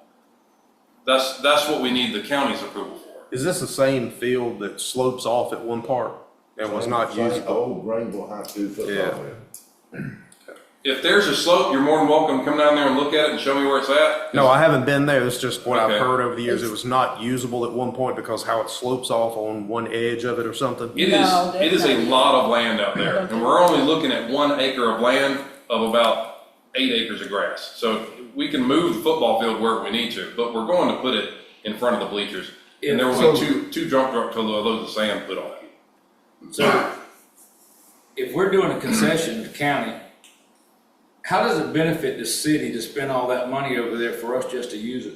To get people in our city. That's it. That's the whole point. There's not like that many restaurants and stuff. I'm just trying to see how is it benefiting you and an expense that you're gonna put out. To bring 500 to 600 people in our city on a Saturday. Otherwise, we don't have it. And we can do our own concession as well. If he doesn't want to do concessions. I mean, it's up to the council.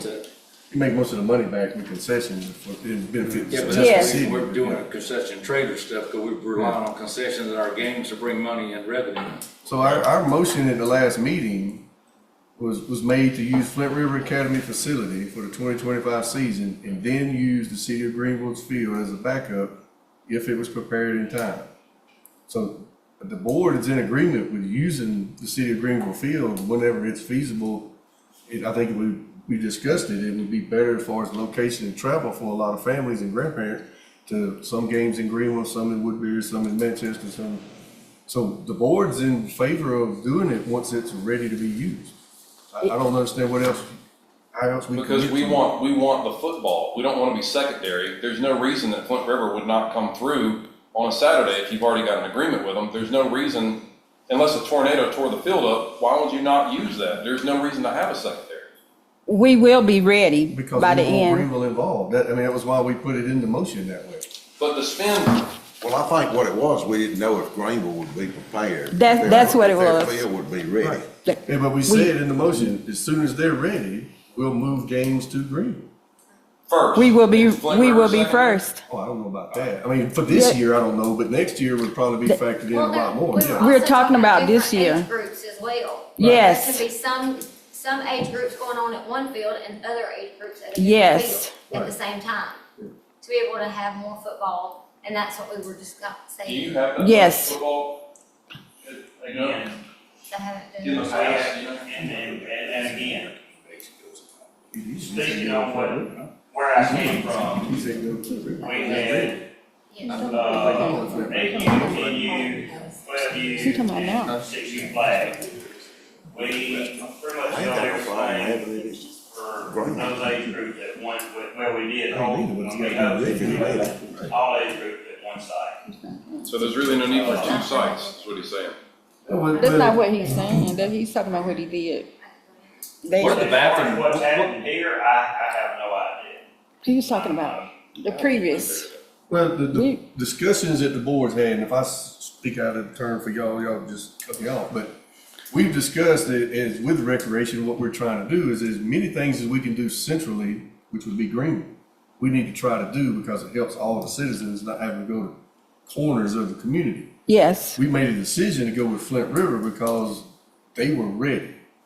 If you were not ready, if we couldn't make a commitment for a whole group of community children for football in a field that we may have to change everything at the last minute, and then Flint River won't deal with us. So we had to go with what was ready, what we could do, and we put a stipulation in, as soon as Green was ready, we're gonna move as much as we can there to help, get your money back and then get the citizens that don't have to travel as far and get Greenwood involved. I think that's what the board wants to do with recreation. I don't But this year, if our field's ready, would you move football to our field? The plan was that we would move games. We'd have to communicate with him about the schedule and, but that's the intent, is that what is feasible to do, we would do. What is our contract with Flint River State? We have not entered into one yet. It was a 1-year lease agreement. I don't think we should be focusing on, okay, so if they got it ready, everything's gonna be in Greenville. I think it'd be nice to know that we could have games with Flint River and we could have games here, and then eventually maybe another city, that's how you move around. But I personally wouldn't go, y'all get that field ready, I'm ready to commit everything to just here, because, it's just, that's the purpose for moving around. It's hard to spend 70 grand of people's SPOS money on a what if. No, We need an IGA between county and the Yes. city of Greenville saying that Greenville's the host of the county football. And Flint River's a private entity. We're a municipality. Whether we spend the money, you spend the money, he collects concessions or we do, it doesn't matter. We're all municipalities. It goes right back in the same pool. This is taking money and literally just taking it out of the pool. We're taking it out of, I say we because we're all municipalities. Yeah, We're taking money and taking it out of the pool. I think what we're missing though, in the board's decision was the municipalities were not ready. So we had to find somewhere for our community's children to play football. I've been Could I meeting with speak? them since April. Could I I've been speak, working with them please? a long time. Could I, Still didn't do it. could I speak, please? Speak to Mr. Gordon. What's the, Mr. what do they Gordon. pay now It's not his admissions for job. football games? I just like to put on record, commissioners, I've worked for the the county, parents not the come- city. When the parents come to the game, everybody, what's the admission cost? To my knowledge, the league that we participate in does not charge admission until if they charge anything during playoffs. All right, so again, this is what I'm trying to understand business-wise. If there's no admission and the county's got their own recreation, where's it benefiting y'all to spend that kind of money? I He just appreciate you doing answered it, but that. where's it benefit you spend that kind of money? Because 500-600 people in the city of Greenville, there's not even no restaurants here for 500 or 600 people. Well, we do have some restaurants, obviously. Yes, we do. And we Thanks to me, just you got had one AJ's. we had one just open last week. But why can't the restaurants and the Texaco and whatever Dollar General, why can't they benefit from 500 or 600 people coming into the town? Exactly. I mean, we do have businesses here, and we'll never grow unless we try to grow. So this is a big roll of dice that the city of Greenville is ready to spend money on. Manchester's not doing this for you. Luthersville's not doing this for you. Well, hold on, Manchester's already ready, so take that out. I know, but they have their own just thing going on. take that out of it. But they're not spending money to entice you guys specifically to bring a sport to their area or municipality. Flint River's not even spending money they're actually taking concessions. So that doesn't even go along with the new trailer that you just got. I'm just trying to put all these ideas out to you. We were waiting on you guys, and then we got a huge surprise at our meeting when Mr. Gordon came and said you guys were going to Flint River, and then went back and watched the meeting, and none of you guys knew any of this information that I told you. I've been working on this for months. I got guys ready to go Tuesday after we vote. They're ready to go. You're talking about a month's worth of work, and I've still got 2 months to do it. I had 4, now I got 2.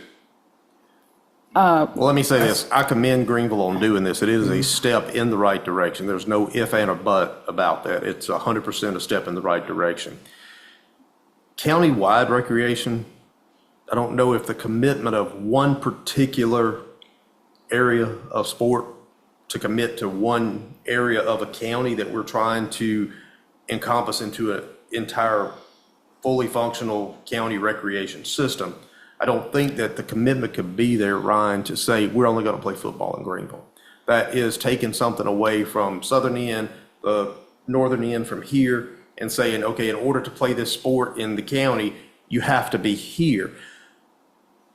That, again, has an issue that we've had over all these years that we've been trying to put recreation together, in the fact that transporting kids from certain areas, they're going to have to ride longer for one sport, where if it is dispersed out across the county, there's more options for kids and their families not to have to spend as much to travel as far within the county. So again, I commend Greenville on this 100%. It is moving in the right direction. Can I commit 100% to one sport being only played in Greenville? I can't.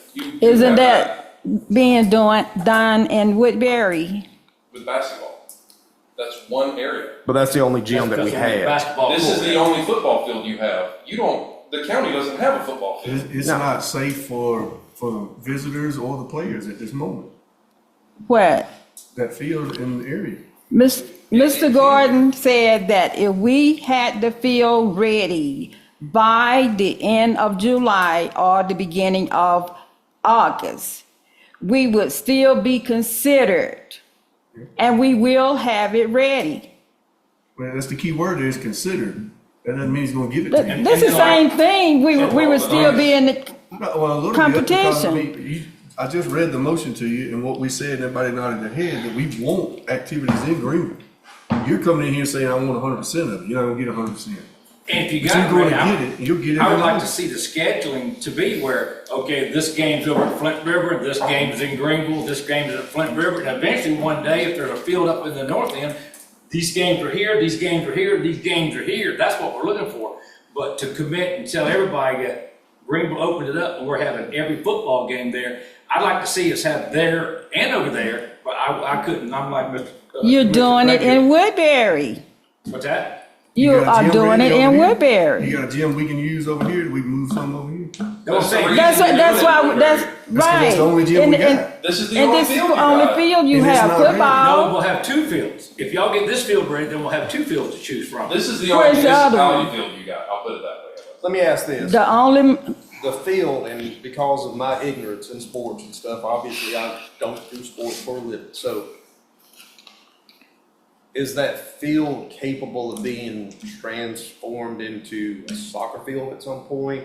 And we did a few games of football here. Could it be some games of soccer there? Could it be a different type of field sport played it there? He would like soccer. He's not facing soccer at the moment. No, I'm just asking because it is.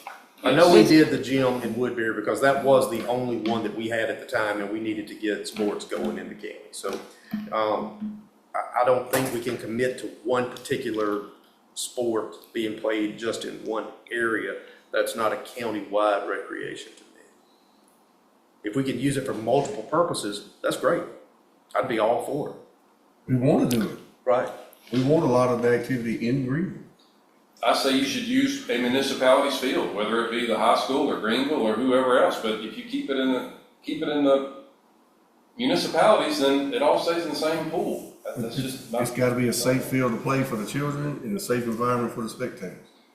And right now, based on the recommendations and ADA and the field not being level, it's not ready. We had to make a decision on where the children are going to play. We had to make a decision to get in and have something locked in. And we made a decision, and we left a caveat in that decision to give Greenville a piece of the pie. And it seems that you're upset that you didn't get the whole pie. You want no pie, or the whole pack? Because it's a lot of money to spend on a I agree it is. I agree with that, 100%. And no one else is willing to spend money on you guys. No one is given, this is for you. Well, hold on. 'Cause first off, you're not spending money on us. You're It's spending your- on the it's your kids. sport. It's children. It's the children. Let's go back to our focus on kids, because I've heard give money to us. We don't get anything from it. Flint River doesn't give anything to me for what I said. So I want it stated, the money does not go to us. We need to focus on the kids and what's best for their families, not the commissioners, right? So By let's no go means, back. I mean, money goes to the commissioners. Well, but I don't like it said that way. It's been said over and over, and I don't want to hear that. This goes on what's best for the students, for the children, and for their families. So when we had talked about this, we left it in there, if that field was prepared and ready, that we could do things at Greenville Field. Then the conversation came up about transportation. Yes, transportation will be provided if children need to get away from Greenville to wherever their football game is held that day, that we would get transportation for them. But right now, when the field gets ready, if it's ready in time, I'm great with us sharing it and doing it in different areas. But we need to focus on what's best for these children and having them a spot that they can say, this is where I grew up playing ball, because they had it ready for me. That would be great to say for Greenville. And I'm 100% for that. And we will. But we have to get moving instead of the sitting there, well, I don't want to spend the money if it's not going to all be mine. That's my thought on it. And I'd like to add to that, when you keep saying municipality, this is Meriwether County Recreation Department, not a city department. And so I doubt they'll ever will, but what if all of a sudden Luthersville got a big grant and they decide to turn the field up there too? So now we're gonna be able to go play in Lutherville, Greenville, Woodbury, like Mr. Revio say, now we can start moving it around. But see, you're asking us to commit, so even if we was to commit, then all of a sudden, 2 years from now, someone else has got a field, you'd be here going, y'all told us if we spent the $70,000, all the games are gonna be here. So I think that's what we're trying to emphasize is, we're not gonna commit that every game will be here, but we would love to be able to schedule y'all's field and, share the pie, like you said, but I don't think, it's not Greenville Recreation Department, it's Meriwether County Recreation, and the municipalities are willing to offer something for us to use. We'd be a fool not to help accept it and be part of that, but we can't commit 100%, or I can't. And look, I'll say again, I commend y'all and I see 100% where y'all are coming from. I understand it 200% where y'all are coming from. You're trying to build something and you're trying to give back to the community by doing that. I just don't think I could commit to one sport being just in one area. If we can figure out something to where that field can be utilized, and yes, that is a lot of money to be putting into something. But again, I understand where y'all are coming from and what you're trying to do, and it's appreciated very much. So don't walk away from here tonight and think that's not it, okay? Yeah, and I think the same thing, that if you get like us committing, the field wasn't ready and all that, but still, if you go ahead and, I feel like if you got the money to do the field, go ahead and do the field, work with the county. If we bring some games over there, good, but make your field where you can, maybe have baseball on that same field, like you said, soccer, and fix it up and get it right, and then you may, I don't know whether Greenville even has enough kids to have a team. No. But if you got the field right and got, say, a soccer field, place down there and baseball, you might have a team next year. Not a city team, but I mean, you might. You can host a team there. Because most of our kids are in Woodbury now. City team. Or, I don't know. I don't know how far they can come out of the city, but I know everybody that lives in Manchester. We have some kids, They live in Cleveland, they play in Manchester. but they're in Woodbury. We have 98 total children from age 4 to 18. That's from the school board. Of that, I have 3 6th grade boys. I have 5 8th grade boys. I can't make a team. Yeah. So the only thing I can do is build a football field. So hopefully people can at least come play here. And those 5 and 3 kids can at least go to the football field and practice and play. That's what the whole goal, the 500 or 600 people coming into town is great. Of course, it doesn't hurt But because kids now that are that age, are they playing? if they can get a ride to Woodbury, Yeah. They're in Woodbury. They have our not for kids. football. Football hasn't started yet. Oh, Well, if they can't get a ride, you get with us, we'll get them a ride. I did speak to Miss Nelson about that. That's what she was talking about. Coach Maynard comes around and picks up the children from Greenville and takes them to Woodbury. yes, they already have our kids. You know, we're commissioners just sitting up here, but I'd like to ask our recreation director over there, would you not feel that would be good to be able to play over here some games, to play games over here, or would you want every game to be committed to that field? I do not know of a county recreation department with a population the size of Meriwether County that plays football in multiple locations. Carroll County plays their home games at the Carroll County Recreation Department. Heard County plays their home football games at Heard County Recreation Department. The municipalities each play normally, for municipalities, they normally play, if they are big enough to have their own location, but even Carrollton, as big as they are, plays their home games at Carrollton High School. They use Bowden uses Bowden High School. Mount Zion uses Mount Zion High School. I'm telling you where I'm familiar with. Right. I also know, from what I can tell so far, a lot of the teams that we will be playing, we are the farthest west of what's in that Central Georgia Youth Sports League. Means, and I'm not taking anything back, what I'm saying, but I'm thinking, that's further for those teams to have to travel as well. I personally, if I was gonna have somewhere, I would rather have it in one location. Ultimately, I would love to see the whole recreation department in one facility. Whether it be football, baseball, basketball, soccer, whatever we can grow to, volleyball, kickball, pickleball. Those are small things like we discussed the other day in a mayor's meeting. Pickleball, they've got tennis courts in Woodbury they can fix for pickleball. If they've got an outdoor basketball court here in Greenville, I think you said you had outdoor. Have 3-on-3 tournament basketball games here. There's things that we can help support. There's a baseball field up in Luthersville, and it's huge. Let's support having adult softball tournaments up there, but as a whole, my picture is having a centralized location like most other departments do for all of their activities. And that would be beneficial, 100%, but we don't have a complex like a lot of counties do. And I know that's something, and my understanding, that's part of what I was understanding. I've got to try to help do is find grants, find money to help build something like that and recommend locations. When GRPA came down and inspected for last year, from what I've talked to, like I said, I'm on the state athletic committee, they last year had to come down and inspect for Meriwether County to rejoin on its own GRPA.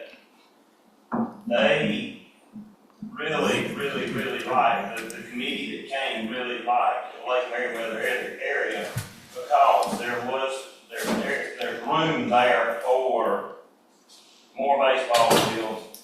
In the circle areas out there to the left, there was a place for a new gymnasium or tennis courts and stuff like that. I don't know what the plans are though. Like I said, I'm 6-7 weeks in now. There's the backfield across the dam, but the problem is how do we get across there if we wanted to play soccer or football back there? There's also the land up here in Greenville, that, behind the high school that could possibly be used.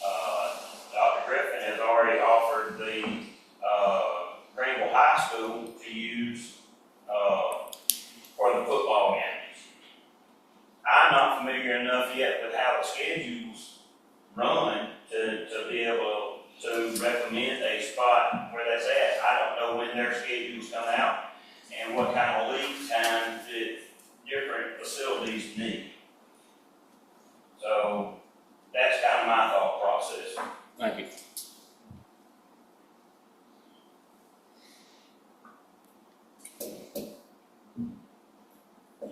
Mr. Vice Chair, Chairman took a break right there. You got it? Yeah, anybody got anything else? I mean, This is the dilemma we're in.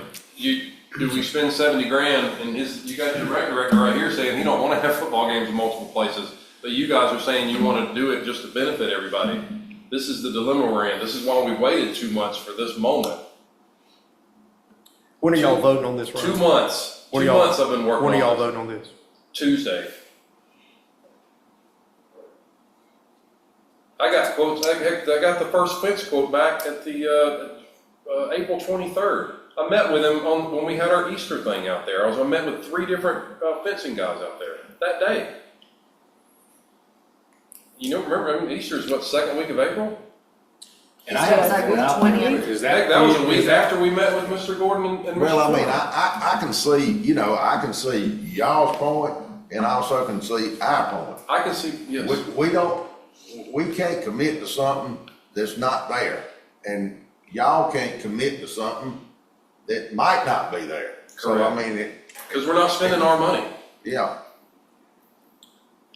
and I would have to ask, because I haven't seen it, but there's no way that field over right now could be just a flush, thick, nothing but pretty grass field. It's gotta be full of weeds like every other field around here. It looks like a regular field. I mean, it hadn't been cut short, but it looks like a regular field, like shortcut If grass it ain't field. been lined and fertilized It's all very- these years, it's gotta be, it cannot be a good quality field at this time. I encourage all of you to go look at it. Yes, and Michael Robertson had been taking good care of it. I mean, it's probably got grass on it now. Yeah, It has grass, and it's yeah. constantly being cut, and it's been they cut kept it. up, it's not overgrown, and I just want to spread sand to flatten it out and get the grass growing even better. That was it. Soil test and all that kind of stuff. Well, I guess we just got to make a decision Tuesday, so I guess that's it. Really, no decision to be made. No, we're not making, no. I don't think I can tonight because I haven't seen it enough. And Yeah. I do want to come by and see it. I'll reach out to one of the Come two by. of you. You can come by. I'll call you and we'll get it set up. You don't, go by yourself. You don't need us. Yeah, I mean, it's open. Okay, well, I guess that's it. Thank And you. I'll try to ride out there and look at it too and see. And please get his opinion. All of If you. he doesn't want to play Are football welcome. there, then let us know. If you don't want to play You can football come there, let see me it. know. Ma'am, You're welcome to come see it as I well. went. Okay. I went and took pictures. I went out there. Okay. Yes, ma'am. I'm not ruling anything out. Commissioners, I'd like to rule out something since my name was dropped several times. I have brought everything to this board for consideration through the county. I do not work for the city of Greenville. I cannot speak on what the city of Greenville plans to do on that field. I work for the county. I report back to the county. I gave my recommendation at the last meeting, and that was based off of the facts I had and the best thing we could do for the children. I just wanted that on record since my name was dropped several times tonight. Thank you. Anything else? Thank you. Thank you. Thank you, Ron. Thank you, Mayor. Next item is report from county administrator. Commissioners had a department head meeting, attended the last hazmat mitigation plan. We'll bring that back when it's ready for approval.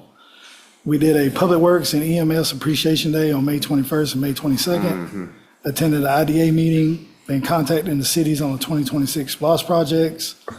The jail plumbing will start the week of June 2nd. That was a delay due to the kitchen staff having to find an alternate location to provide a hot meal for the inmates. Building A has now been fully moved into, and they are servicing citizens out of there. Tax assessor, tax commissioner, building zoning, and DA are all situated in Building A now. They are up and running efficiently for the past 2 weeks, I believe. I'd like to commend Public Works on the cleanup from the storeroom that happened on May 18th. As soon as it stopped raining, Public Works had crews coming in willing to work. They were dispatched out to the areas that needed to get cleaned up as quickly as possible. And attended a Lake Meriwether firework and advisory board meeting. That's all I have, Mr. Chairman. I take a second. Just want to congratulate John's son, Aiden, on his high school graduation. Along with Miss Stevens' daughter, Alyssa. Congratulations. I see y'all survived. Little teary still. Yeah. I do have a question, one thing, so we had a discussion at one point, you guys were gonna call GDOT about flashing railroad alert sign on Burien Highway. You ever get any feedback from that? Have not gotten anything back yet. I will follow up with them again in the morning. When you follow up with them, you also ask about the two things I had mentioned, do you remember? That they were supposed to start paving 109 from Yes. Fruit County line to the Yes, courthouse. Keith Road Supposed to start- Bridge. And the Keith Road Bridge was flagged by GDOT. Okay. Yes. I had a citizen ask me about the Keith Road Bridge again today. Okay. Thank you. And just one last thing, Mr. Chairman, Trammell Bridge Road had to be shut down temporarily. It did not pass GDOT inspection. We're waiting on that report, and as soon as we get the report, Piedmont Paving will come back out and fix it, and we'll get Trammell Bridge Road back up and open. Since Commissioner Snelson mentioned that, I want to bring that up. Thank you. Next to the report from county commissioners. Commissioner Threadgill? All right, so situation occurred on Monday in Manchester where we had an ambulance that had a situation, delayed a response time to a patient that was not responsive. They had to wait for a second ambulance to come in to transport the patient to Hudson Regional Medical Center. So we were looking at about a 40-minute time frame from the call to the pickup to go. We've got to do a better job in this county for the citizens, and by that I mean we've got to get more updated, newer ambulances ASAP. Roads are important, but if you don't have the ambulances to get down those new roads to save these patients, then that road's done absolutely nothing except give your new car a good ride. Yes, sir. So we have got to figure this out. We've got to move forward, in my personal opinion, to get ambulances there that can see these patients. If the other ambulance had been out on service somewhere and we didn't have but two running that day, the first one couldn't transport that patient, what would we do? So there has to be something in this county to make sure that the citizens are taken care of on a medical basis. Yes, sir. Commissioner, we'll look into that. All right. So we had storms back last weekend. Power was out quite a few places. Trees were down everywhere. Yes, it was down in my area. Did I complain that much? No, I didn't until Georgia Power did not do what Georgia Power needed to do. And I let the local manager know that I was going to make some statements not too well in favor of Georgia Power tonight. County personnel were out in the areas 2 and 3 times just to see if Georgia Power had taken the power lines off the trees where the trees had fallen. They couldn't touch the trees to cut them up to clear the roadways. There were entire roads completely blocked off. So from 9 a.m. until after midnight, power was out in one area. Yeah, it was my area, but there were others too. And it's not that I cared about the power so much. The roads were blocked. Citizens couldn't get in, couldn't get out. And there was talk on Facebook and other social media about the county not doing their job. That's an incorrect statement. Yes, it appeared that way, but I did see the county out there 3 different times. They couldn't do anything because Georgia Power was not responding back to them. There was 2 Georgia Power trucks that came out, just regular pickup trucks. They looked at the situation. I don't know where they went or what they did, but they didn't do anything with the power lines. At 10:30 that night, power trucks showed up to try and remove power lines from the tree, and then the county had to come back out the next morning for a 4th trip to cut the 1 tree up that blocked off 2 roads completely in that area. At about 7:15, I saw multiple power trucks at our fire station in the Cove standing around. It was still daylight. But not until 10:30, when it was completely dark, did the crews come out to turn on all of the bright lights to try to get rid of the power lines out of the trees and restore power. So the point is, Georgia Power needs to step up in this area, and they need to do a better job. Power has been out in our area at least 13 times just this year, and it has been anywhere from 12 to 48 hours that the power's been out. Yeah, it's crazy. So here we are, increased power rates every month or every year, but Georgia Power is lacking in their service abilities and customer service to the people in Meriwether County is my personal opinion. And I told the individual manager for the area that I would be saying these things. So whatever we can do, if we can get an EMC in on our end of the county or somewhere else, we need to do something to be competitive with Georgia Power, because the service has just gone downhill, in my personal opinion, in the last 24 months. That's it? Yeah, that was enough gripe session. Commissioner Collins?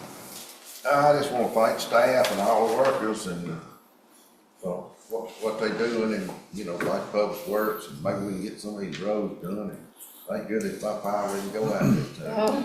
That's all I got. Commissioner Snelson? I just want to thank the ones for working through the storms. I came up and there were some of our firemen and volunteer firemen even cutting trees and moving them, and I stopped and told them thank you, that I sure appreciated their work. And I thank the citizens for coming, and whether they're for or against what's going on, I like seeing citizen input, and I welcome them to come and give us more. Mr. King? Same as always, thanks to staff for what all they're doing. I know they put in a lot of effort and work, and bring recommendations to us tonight. On these meetings, sometimes we're on their side, sometimes we kind of give our own opinion, but we do appreciate what they're doing. Get a lot of phone calls. I know we're going to be focused on roads and stuff, and but Alberton Road, from the caution light in Alberton to Luthersville, is a very, very heavily trafficked road, because 362 comes out of the caution light, and everybody coming out of Pike County, Spalding County, anybody that's coming that way heading to Troup County and LaGrange and Hogansville and so forth, that is a main road right there. And I've had calls all this week. One lady's got a broken axle, another lady's got 2 blow tires, and that road is pitiful. I mean, and I done spoke with the Public Works and Barry and Brian, and they're out there looking at it too. But I know it's in my district, and I'm not trying to get something done, but somebody needs to go compare that road to other high traffic roads and see what really needs to be done. But the homeowners are about ready to start sending us bills. They're not paying for the damage of cars no more. But and then don't forget, Tower House Brewery in downtown Gay will be putting on the Meriwether County Rodeo June 6th and 7th. It will be huge. It's going to be a big rodeo, a big turnout, and so I've been sharing it on social media, but they asked me to share it too and speak about it. But it'll be a great family event that weekend. That's June the 6th and the 7th. Where's it gonna be? There at the fairgrounds. Not gonna be at QC Arena anymore? No, so they're gonna bring in and set up, I guess, where they're having the music festival and stuff. So it'll be right on the main highway. Other than that, I'm good. Mr. Worthing? I don't have much, I don't have much to add other than thank everyone for the work they did through the storms and continue to do day to day. Thank God my power didn't go out. It blinked 3 times, usually the 3rd time's a charm, means you're supposed to be out, but it came right back on. So, but I know there's a lot of people working hard late in the night. I appreciate that, and thank you for the report from County Attorney. I have no report. Tom, do we have? Yes. Not my fault. So we do have need for executive session. Covered all 4. All right, so before we go now, read future meetings and notices. Monday, June 9th, 2025, regular meeting at 6 p.m. 4 o'clock special meeting. June 9th. It's not on here, but it's a 4 o'clock joint meeting. So Monday, June 9th, 2025, is a special call meeting at 4 p.m. Monday, June 9th, 2025, we'll have a regular meeting at 6 p.m. We'll be closed Thursday, June 19th, 2025, in observance of Juneteenth. Tuesday, June 24th, 2025, regular meeting at 6 p.m. Closed Friday, July the 4th, 2025, in observance of Independence Day. So I need a motion to go into executive session for litigation, personnel, real estate, and tax matters. Second. All in favor? 9:38. I'm all right now. Back in regular session. Second. All in favor? Aye. Back in regular session at 9:57. No action was taken in executive session. With no other business come before the board, can I get a motion to adjourn? Second. All in favor? Aye. We adjourn at 9:57.